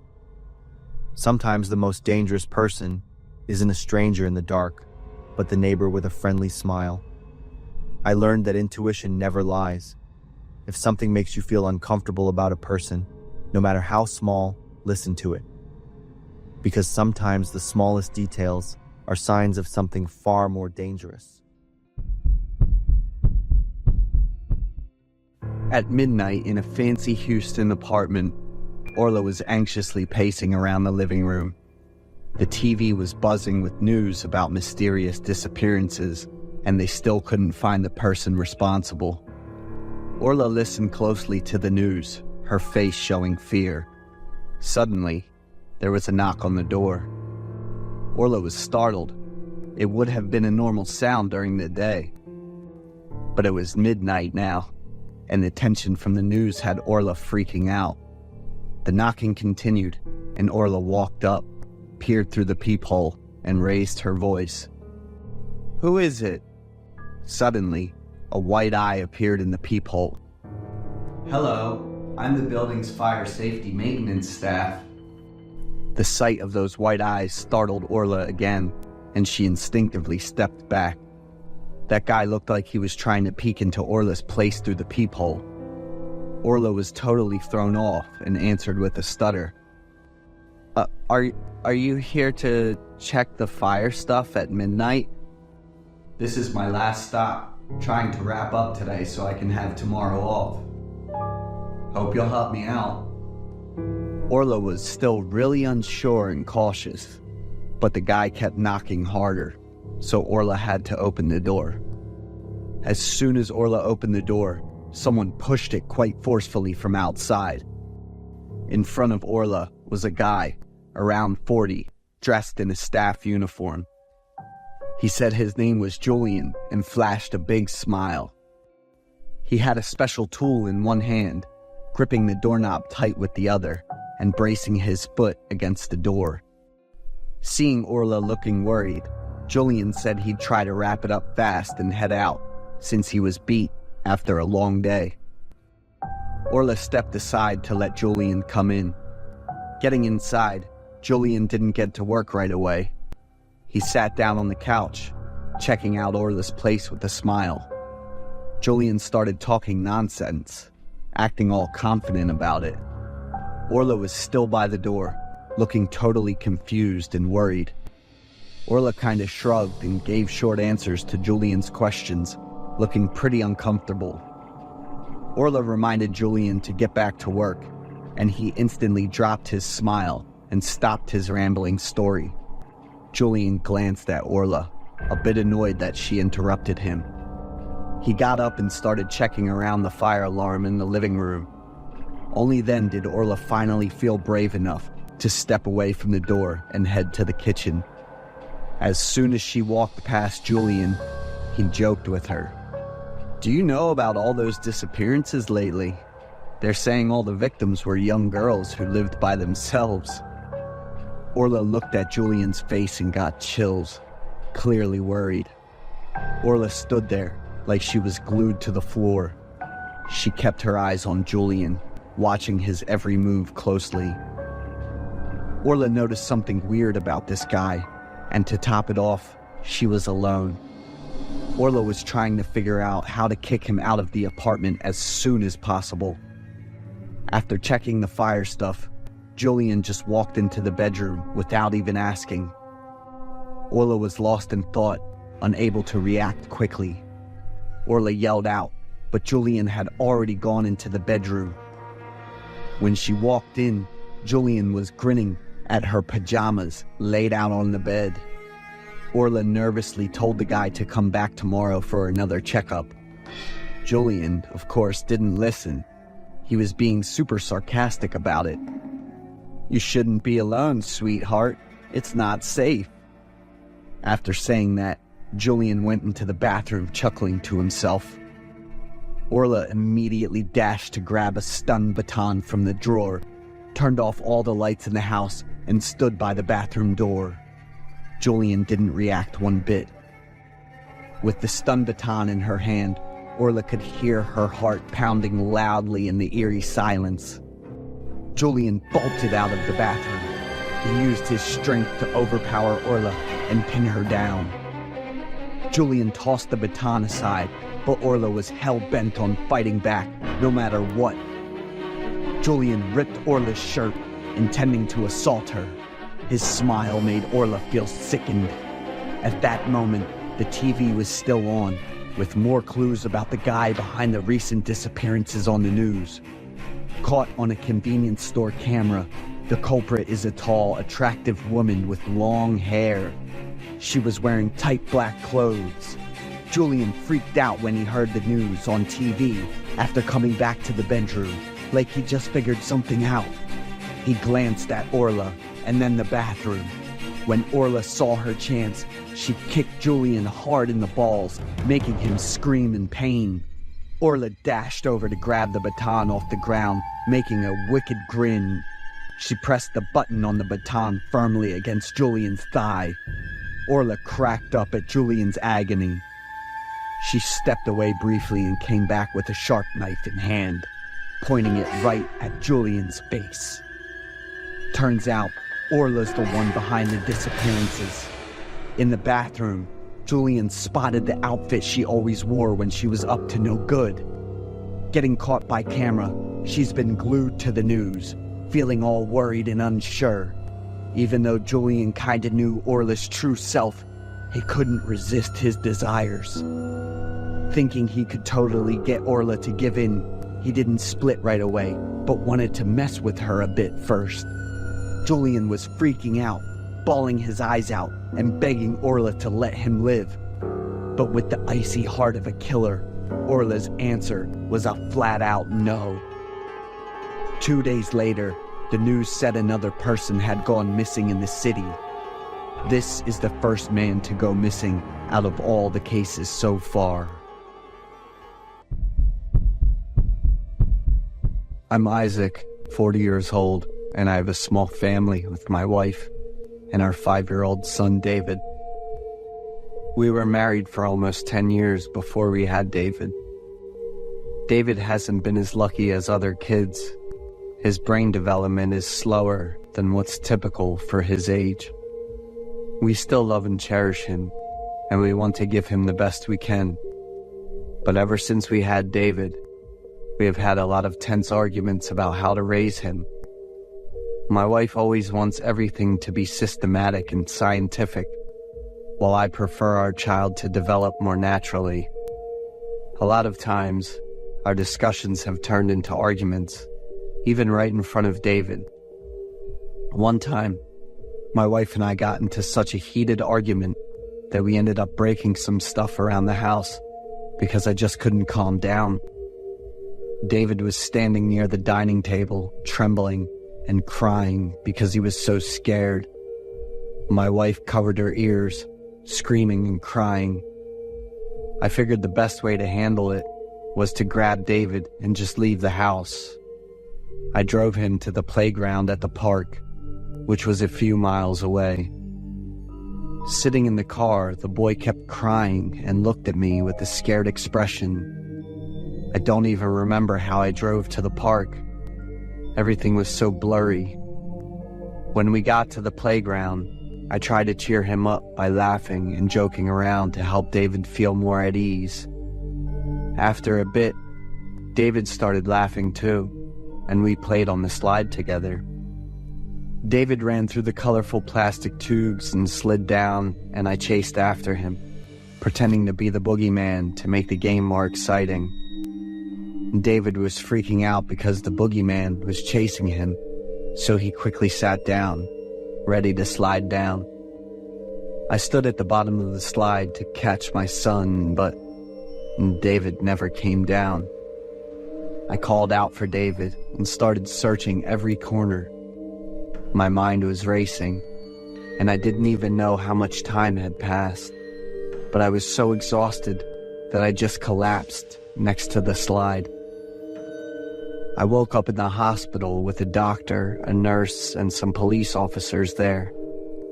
Once I remembered everything, I quickly reported it to the police to get help. My son got taken near the slide. Please help me find him. Mr. Isaac, we need you to come to the police station to help us with the investigation into your son's disappearance. You're the main suspect in this case. I was stunned and tried to explain, saying I needed to see my wife because she must be really worried since neither of us came home all night. We need to keep you two apart for safety reasons. Once we sort this out, if you're not the one responsible, we'll let you go home. What the hell are you talking about? I need to stress again that my son is missing, and I really need to see my wife. A policeman came over to restrain and handcuff me, while the other one talked to the doctor. After the doctor gave a nod, 2 policemen walked me out. I was still feeling dizzy, so I got off the bed and just collapsed right away. The 2 police officers were even rougher with me. When I got to the police station, they gave me some kind of drink and told me to wait for 15 minutes before the interrogation started. My head was spinning, and my memories kept coming and going in a really confusing way. After 15 minutes, I was feeling more awake, and the police came in with a stack of photos. As I looked at each photo, my emotions just intensified. The first photo showed my car parked in the park, and the front of it was pretty badly dented and scratched. Next were some photos of the slide at the playground. Finally, there was a photo of me, covered in dirt and blood. What is this? Are you sober now, Isaac? I stared at the police in shock, then looked back at the photos. I grabbed the bottle of water I had just drunk, realizing it was a hangover cure. I held my head, trying to piece everything together. It turned out I had always been a terrible husband and an irresponsible father. I used alcohol to deal with stress and to justify my failed and miserable career. I constantly pressured my wife to have kids.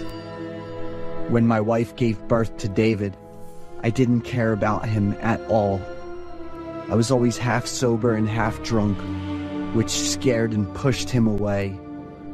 That night, I just couldn't control my wild behavior.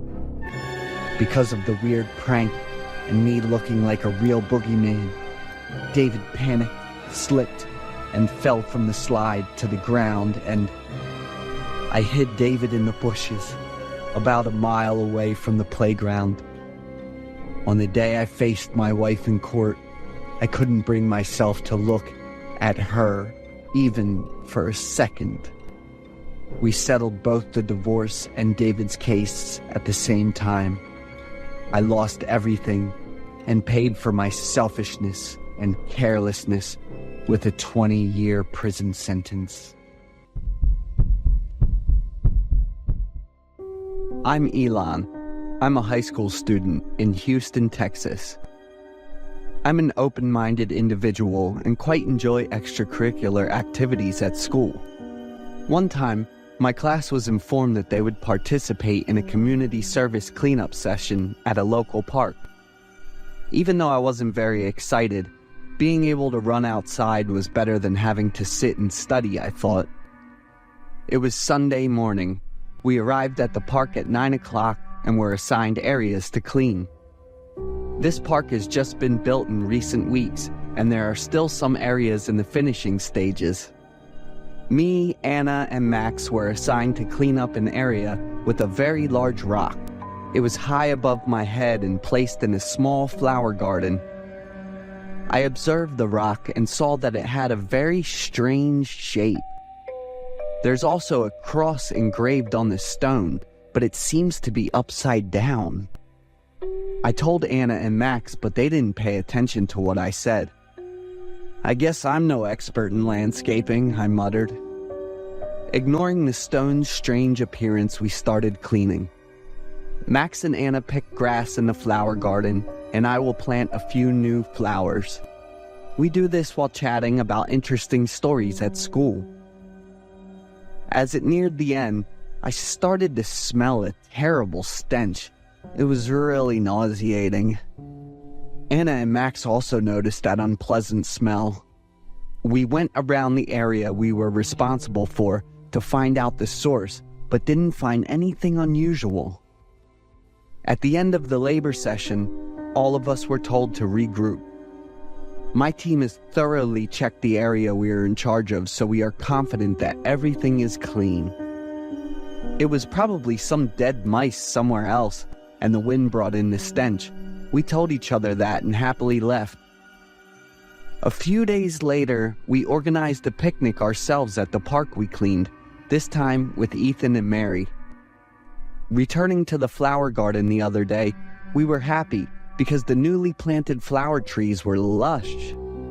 My friends and I spread out the carpet next to it, ate together, chatted, and took pictures. About 15 minutes later, it suddenly started to rain. We quickly packed up our things and ran to a nearby shack to shelter from the rain. Where we were standing outside the rock, a brown liquid began flowing out. The stench rose again. This time it was much worse. We were stunned to see that strange thing and looked at each other, confusing and scared. About 20 minutes later, the rain stopped. Me, Max, and Ethan came closer for a better look. Mary and Anna fearfully huddled in the shack. Even though I was scared, a feeling of curiosity was taking over me. Reaching out to brush a few flower plants next to the rock away, a feeling of dizziness immediately hits me. I saw human fingers crushed under the stone and they were decomposing. I screamed out in fear, almost to a panic attack, crawled out to yell at my friends to quickly call the police. The police arrived and immediately searched the scene. Max and I stayed behind to give our statements to the police, while Ethan took Anna and Mary home first because they were so panicked. The police found out that there was a body crushed underneath and immediately sent the tow to move the stone away. Seeing the entire scene unfold, I was shocked to the core by the corpse underneath. The body was no longer in one piece. It was decomposing. The stench and sight was horrifying to witness. The police thanked Max and I for the cooperation, then told us to go home first. Maybe during construction the stone was placed in a different position and collapsed over the poor worker while he was inspecting the project. So my feeling about the stone's strange position is correct. The man's body was processed and returned to his family. That stone was later demolished by the park management board and a flower garden was planted in its place.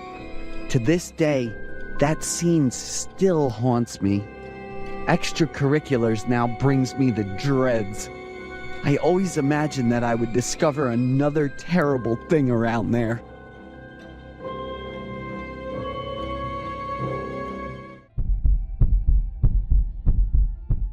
I'm Grace, and my family's just my parents and my twin brothers. It was Halloween night. I got back from my best friend's place, and the house was totally empty. There was a note from my mom on the dining table. "We will be at Mr. White's party, and we'll be back late. Handle dinner yourself. Do whatever you want. Go trick-or-treating with your brothers, or maybe come to the party with us." After reading my mom's ideas for a fun Halloween, I decided to just stay home. I wasn't into Halloween. No clue why. Was anyone else like that? I locked the door, hung the key in the usual spot, and went to my room to change. As I was buttoning my PJs, I noticed another note on my desk. "Someone's in the house." I frowned and let out a tired sigh. "Leon, Logan, are you two messing around again?" I was pretty sure about it, since I was no stranger to my two little brothers' pranks. I told them, "If you two even touch my stuff, you're dead for sure," while I threw a little boxing move to warn them. Then I crumpled up the note. tossed it in the trash, and headed downstairs to make dinner. When I opened the cupboard to grab some veggies and bacon for a salad, I found another note stuck in there. I read it in a sarcastic tone like, "It's just you and me here. Enough, you two. This isn't funny at all. Come out here before I really lose my patience." All I got in response to my annoyance was silence. "You two brats," I muttered as I walked toward the door, knowing they must have snuck back into the house again.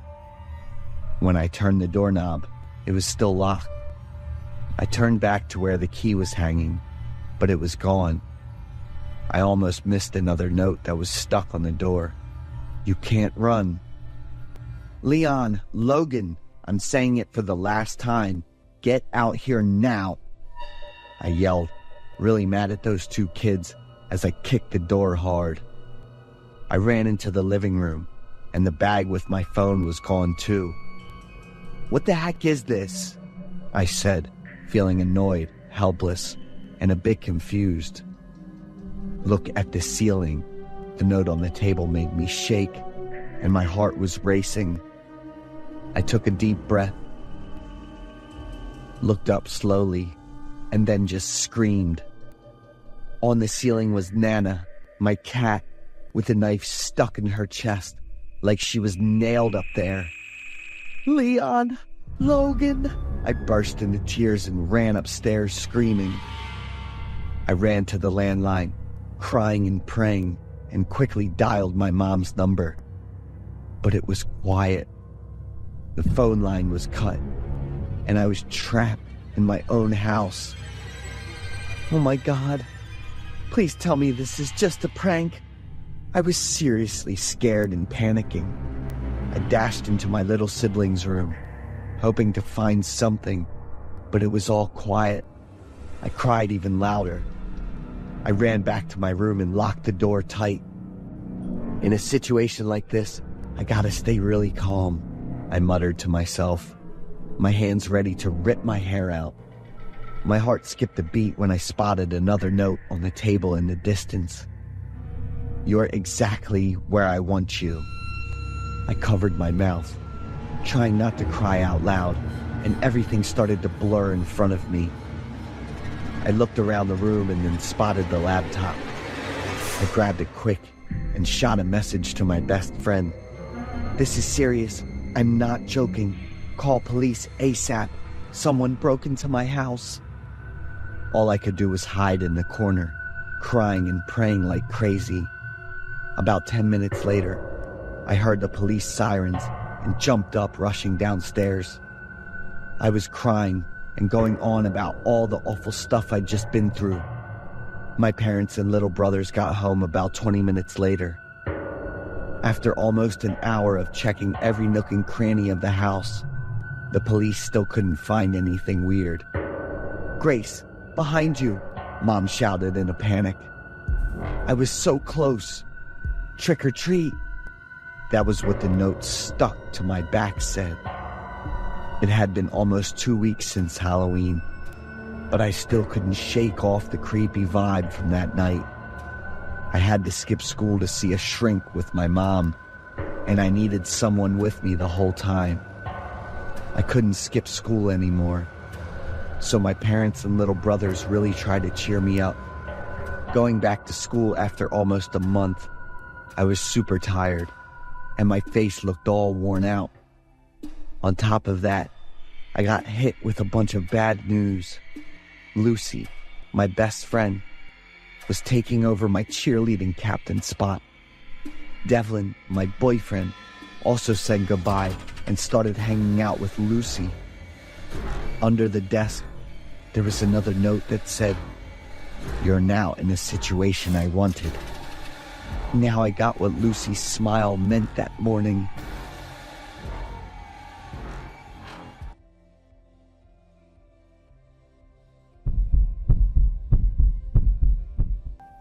Hi, my name's Anna, 32 years old, currently residing in Illinois with my own happy family of me, my husband, and 3 little angels. The story I'm about to tell happened 14 years ago. It was in the summer where I spent my school break working part-time in a nearby McDonald's restaurant. I often work night shifts. To make sure I'm safe from home to work, I often use my father's car. And that's when the scary things happened to me. I remember that was a super busy day, when even with a full complement, our chef was barely enough to cover all the guests. We closed down the shop 30 minutes later than our shift. I was totally toasted after such an exhausting day. Due to being the closest to the shop, I was the last one leaving. As soon as I turned off the lights, I could hear a faint cry somewhere. It was 2 a.m., so everywhere around me was utterly quiet. I stood still, trying to lift my head to listen. It was clearly someone's crying, but there wasn't anything unusual around me. There was some rushed footsteps as well as if someone panting right behind my back. So I reopened the front door and peeked inside. However, there wasn't anything unusual. But I swear to God, the gasping was very, very close by. After a while of staring into nothing, suddenly I heard, "Please help me." The sound of a young woman rang out from there, yet it sounded twisted, as if went through 100 of sound filters. "Who are you? Come on out." After a deep breath, I bellowed with all my courage, "Santa, please, help me." Oh my God, that girl knew me. The fact that she knew me, or of someone I knew, twisted my guts.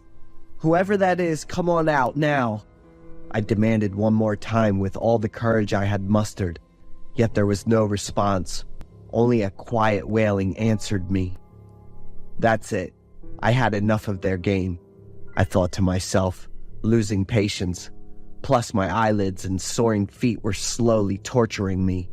So I closed the shop quickly and made my way to the parking lot. I made sure to have locked all doors from inside before turning the key. As soon as the car grumbled and moved out to the aisle, there was a white shadow jumped straight on my path, prompting me to hit the brake with all my might. "Holy shit!" I yelled aloud as my entire body tilted toward the steering wheel. Thankfully, I was conscious enough to not step on the accelerator. Yet even with all that, my heart was beating like it's gonna fall out of my chest. When I lifted my eyes up, I could see a young woman, totally naked, trying to stop my car from leaving. She's knocking on the door frantically, tears running from her frightened eyes. Took me a while to realize she was Nicole, my classmate. I immediately opened the door for her and showed her the blanket that often reserved for my sleep. Her body was dead cold, even though it's an Illinois summer night. Nicole begged me to call the police. Her mother and siblings needed urgent rescue. It took me 3 times to successfully dial 911. My hands were shaking with all the adrenaline and fluctuating emotions. Nicole wasn't looking so hot at all. After telling her home address, she blacked out completely. Her body was full of bruises. Something very, very horrible must have happened to her. 10 minutes later, the police arrived with an ambulance and paramedics. It was around 3:30 a.m. The paramedics brought Nicole to the hospital, while a police officer escorted me home. I was now safe, but I couldn't sleep. Nicole in her distressed state kept bugging me. The next day I saw on the morning news that a woman was shot 3 times and in critical state. With a gunshot wound to the head, it was a miracle that she was alive by the time the police got there. In the household, there were 3 other children of 12, 8, and 6 years old, bunkering up in their room. The 3 children were in a state of shock, but fortunately intact. The perpetrator was the husband and the father of the household. And the crime scene was Nicole's house. The revelation on the news stunned me. My parents suggested me to visit Nicole in the hospital. When I got there, she was in a state of shock and wrapped in a blanket. Nicole didn't react to any questions I asked her. It drove me to tears more when I now knew what she had been through. Nicole was a beautiful-looking, active, and very friendly young woman. Nicole's family has 4 sisters. As far as I heard, they were of steps and half-siblings. Nicole was stepsister to the 12 and 8-year-old girls. The youngest one of 6 years old was the half-sibling of both. After recovery, Nicole told the police what happened that day. She heard a series of gunshots at around 1 a.m. After calming down, she moved to her younger siblings' room to check on them. But before getting there, a tall figure had entered the room. That was her stepfather, who barged in and tried to rape her. She managed to put up a fierce resistance, but to little avail. After a series of beatings and realizing she would soon run out of breath, she told the man to go to the bathroom to get prepped, and then sneaking out from there, naked. The rest of it was history. Not long after recovery, the little family was further torn apart from the death of their mutual mother. The monster that was the father was sentenced to life, while the siblings were designated to their respective relatives. Nicole and I, after the incident, we were getting very close. She was a very successful woman, who was the bridesmaid on my wedding. Though far apart, her siblings remained very close, even though they weren't of the same bloodline. The pain might drive us apart, or pull us closer together. It was all about how we handled our pain. I am Alice, an international student at MIT in Boston. As an international student, adapting to life in a new country is always full of challenges and surprises. I once thought that St. Patrick's Day would be a great opportunity to immerse myself in the local culture and get familiar with life here. But instead of joy, that day became a memory I never want to recall. It was a spine-chilling experience that made me realize how fragile I am in an unfamiliar city. That day, the city was filled with the green colors of the holiday. Flags with the shamrock symbol fluttered along the streets, and people wore vibrant green outfits. I knew this was an important day for the Irish and their community in Boston, but to be honest, I didn't have much idea about how to participate in the festivities. Moreover, I didn't have anything green in my wardrobe. So, I wore my favorite beige sweater, paired with jeans, thinking that it would be neat enough for a day of strolling and exploring. I got on the subway in the afternoon, when the festive atmosphere started to become more lively. The train cars were packed with people, mostly groups of friends chatting excitedly, holding large cups of beer. The air was thick with the smell of alcohol and loud laughter, making me feel a little out of place, but I told myself I just needed to fit in and enjoy. I leaned against the door, trying to keep my balance as the train swayed. Then, I felt a strong pinch on my arm. It was painful and unexpected. I turned around, facing a tall man with a shaved head, wearing a green t-shirt. He was grinning lewdly, his eyes bloodshot from alcohol. "Why are you dressed like that?" he slurred. I took a step back, my arm where I had been pinched still throbbing. Around me, a few others were looking, but no one said a word. I tried to stay calm, pressing my lips together without answering, hoping he would let it go and turn his attention to someone else. But no, he stepped closer, leaned down to my face, his breath reeking of beer, making me feel uncomfortable. "Where are you from?" "Definitely not from Boston," he said, mocking me as he spoke. My heart raced in panic. Fortunately, the train stopped at the next station, and I quickly got off, escaping from his mocking gaze. I didn't think I'd see that man again, but I was wrong. That evening, I met a friend at an Irish pub near downtown. The street leading to the pub was quite lively, with groups of people dressed in green singing and drinking beer on the sidewalk. I tried to enjoy the festive atmosphere, but I still felt uneasy from the experience earlier that day. As I was walking past a narrow alley, a voice rang out behind me, freezing me in place. "Hey, you still haven't changed into green. We meet again." I turned around, and just as I had feared, it was the man from the train. The streetlights illuminated his face, and I noticed his eyes were even more bloodshot now, overtaken by drunkenness and aggression. He started walking quickly toward me, muttering foul words. I turned and ran. The streets were crowded, but no one paid attention to a small girl in panic.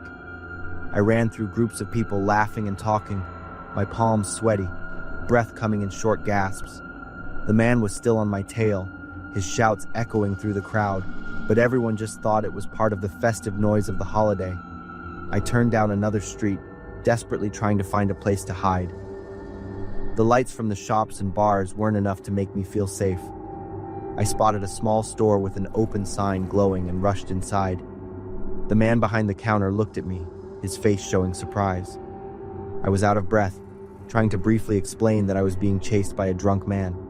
The shopkeeper, a middle-aged man with gray hair, nodded and pointed toward the back door. I felt a sense of relief and quickly ran out, muttering a quiet, "Thank you." The back door led to a narrow alley where I could hear the noise of the main street fading away. I kept running, eventually finding a public phone booth and calling the police. As I waited, I huddled in the darkness, my heart pounding, my ears still straining to catch any footsteps that might echo at any moment. When the police arrived, I recounted everything, from the train ride earlier that day to the incident on the street. They were very serious and immediately began searching for the man based on my description. I don't know if he was caught, but just telling the story made me feel somewhat relieved. The next day, I woke up with a sense of relief. My experience of St. Patrick's Day in Boston did not go as I had expected. It wasn't a festive day filled with beer and laughter, but rather a memorable lesson in caution and vigilance. I didn't want this event to haunt me forever. Still, the image of that man, with his bloodshot eyes and cruel words, lingers every time I think about that holiday.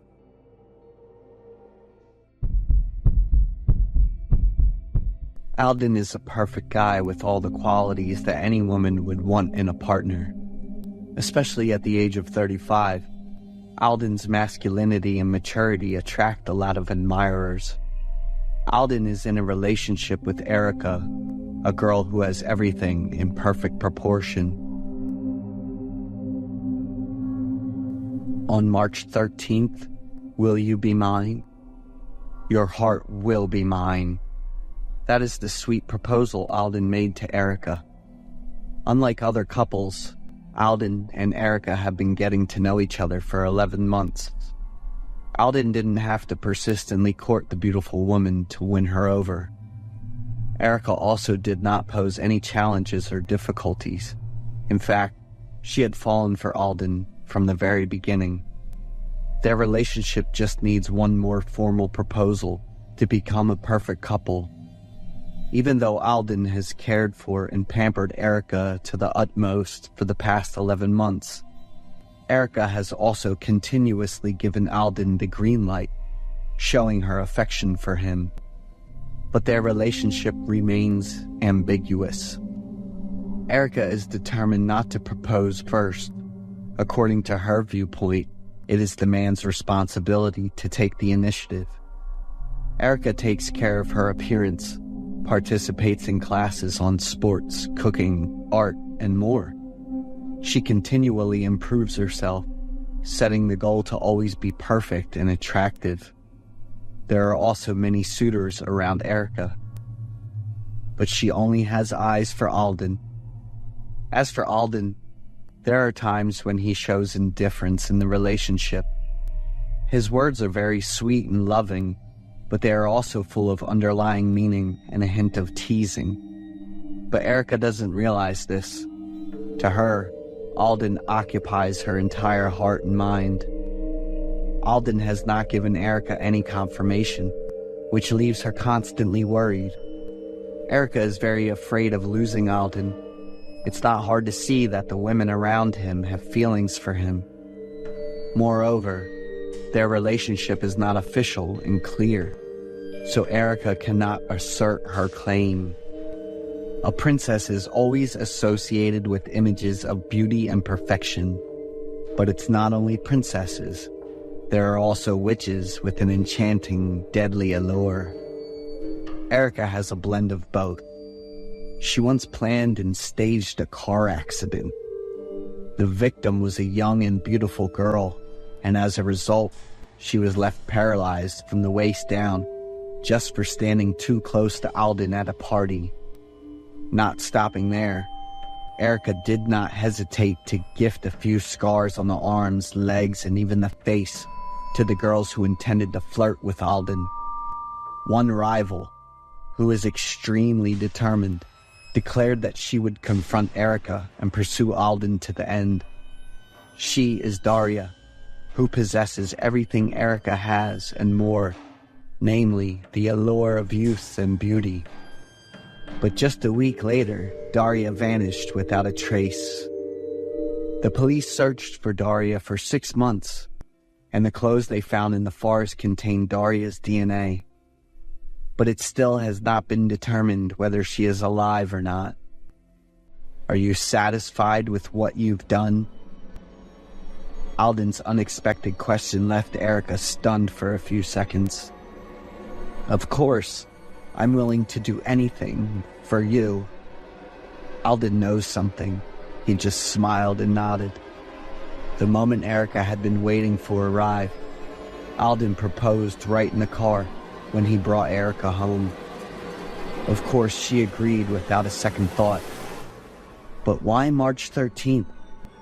Why did you ask me to be your girlfriend on March 13th instead of today?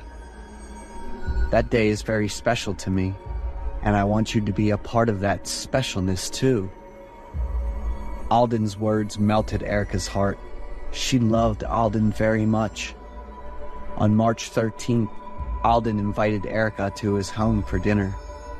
Alden even prepared a beautiful dress for Erica to wear that day. At exactly 7 p.m., Erica arrived at Alden's house. As she entered, Erica heard music and saw romantic candlelight, which made her heart race. But she was very surprised by the happy birthday message decorated on the wall.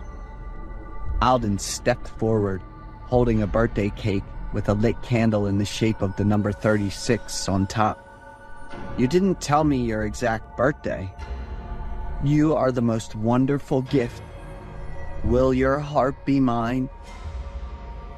Erica happily nodded and embraced Alden. After many days of waiting, hoping, and worrying, Erica became Alden's girlfriend. Erica can confidently say that they are a couple. They had dinner together. Erica continuously talked about their future plans and dreams with immense enthusiasm. Alden simply smiled lightly and did not respond. Eat quickly, because you're about to leave soon. Erica looked at Alden in confusion, not understanding what he meant. I will take you to a very wonderful place. Let's cut the cake first. Alden placed the cake in front of Erica. He went around to the back of Erica's chair, leaned in close to her ear, and whispered, Are you ready? Erica had no time to react. A knife was plunged straight into her left chest. An hour later, Alden stepped out of the house with a satisfied expression, his mouth still smeared with blood. Alden drove away with the body of a woman without a heart in the trunk of the car. The cycle of the next 11 months continued as Alden searched for another heart, the 13th heart.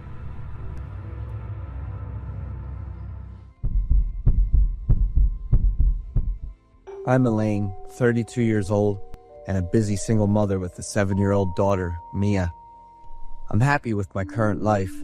My career is on the rise, so I'm very busy. But financially, I'm comfortable.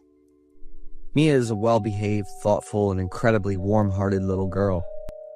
I plan to work hard for another 7 or 10 years, and then retire early to live a happy life with my daughter. I know Mia feels sad because she doesn't get much attention from me, but she has never complained or blamed me. She always gets high grades, behaves appropriately, and takes care of herself without me needing to remind her. Thank you, Mia. Thank you for being there and walking this journey with me. I hugged my daughter tightly and broke down in tears. I've really missed you so much, I whispered. Mom, I'm still here, Mia asked, causing me to startle. What I mean is, I really miss you when I'm at work. My daughter and I don't sleep apart. Having her by my side makes me feel more at ease and helps me sleep much better. One morning, on the way to take Mia to school, I gave her $50. Sweetheart, I have a late meeting today, so I won't be able to make dinner like I promised. I'm sorry. Mia looked at me and smiled softly. This is money for my dinner, right, Mom? She took the money. I'll go to Chick-fil-A and I'll invite my friends to join me. I'll wait for you to come there. Chick-fil-A, I muttered, stunned. Remember what I told you and call me if anything comes up, I reminded my daughter before saying goodbye at the school gate. Mia also likes Chick-fil-A, which makes me feel closer to her and love her even more. That evening, I picked up Mia at 9 o'clock, by which time the store was about to close. I'm so sorry. You've been waiting a long time, haven't you? It's okay. I had a great time. My little girl always smiles like that. Who did you have dinner with? Bethany or Santa? Those two didn't come, Mom. I made a new friend. She's very beautiful. Is that so? She had eyes like you, Mom. I smiled at Mia. What's your new friend's name? She didn't introduce herself, and I forgot to ask. But she promised she would visit me next time. Seeing my daughter's happiness made me feel more at ease as well. The next morning, I had plenty of time, so I cooked breakfast for Mia. As I was preparing a little salad, I heard my daughter talking.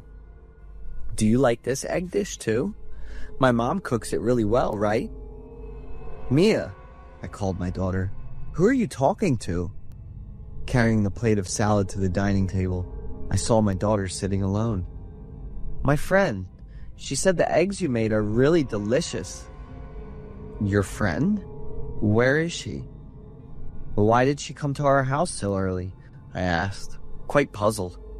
She just left, Mom, Mia said cheerfully, then continued eating her breakfast. I didn't ask her any more questions, quickly finished my meal and got ready to go to work. But gradually, I realized that the friend Mia was talking about was someone only she could perceive. One day when I picked Mia up from school, her teacher kindly asked to speak with me privately. Mia has been showing signs of distraction lately. She doesn't focus and often talks to herself, just so you know. I was very surprised. I looked over at Mia, who was waiting in the distance. She was indeed smiling and laughing, but she was all alone. I thanked the teacher and promised to keep a closer eye on Mia's situation. I didn't rush to ask Mia, but silently observed her instead. In the evening, when I returned to the bedroom, Mia was sitting on the bed with a few dolls. She held one up, smiled, and whispered, Do you like it? I tapped lightly on the door so I wouldn't startle her. Aren't you asleep yet? Mom, she's here. She said she wants to visit you. I shuddered, froze in place, and quickly glanced around the room. Mia, what are you talking about? She's here. Mia jumped up and pointed towards me. Right next to you. Mia, stop it right now, I shouted, feeling panicked and raising my voice a little. After a few seconds to calm down, I gently asked, What's her name, Mia? Her name is Mia too. She looks just like you, Mom. I went silent, and after a few minutes of trying to calm myself, I helped Mia get ready for bed. After Mia had fallen into a deep sleep, I rushed to the closet, grabbed the Ouija board, and asked myself, Mia is still in this house, right? The answer left me stunned, and I burst into tears. So my daughter has still existed all this time. She is the Mia I gave birth to, but lost when she was 5. The girl I have now, with a name and appearance so similar, I have adopted as my daughter. I hugged myself tightly, a mix of longing and pain flooding over me, unsure if I was strong enough to face this truth. But now, I know I must protect and love both children, the one in my heart and the one in my arms.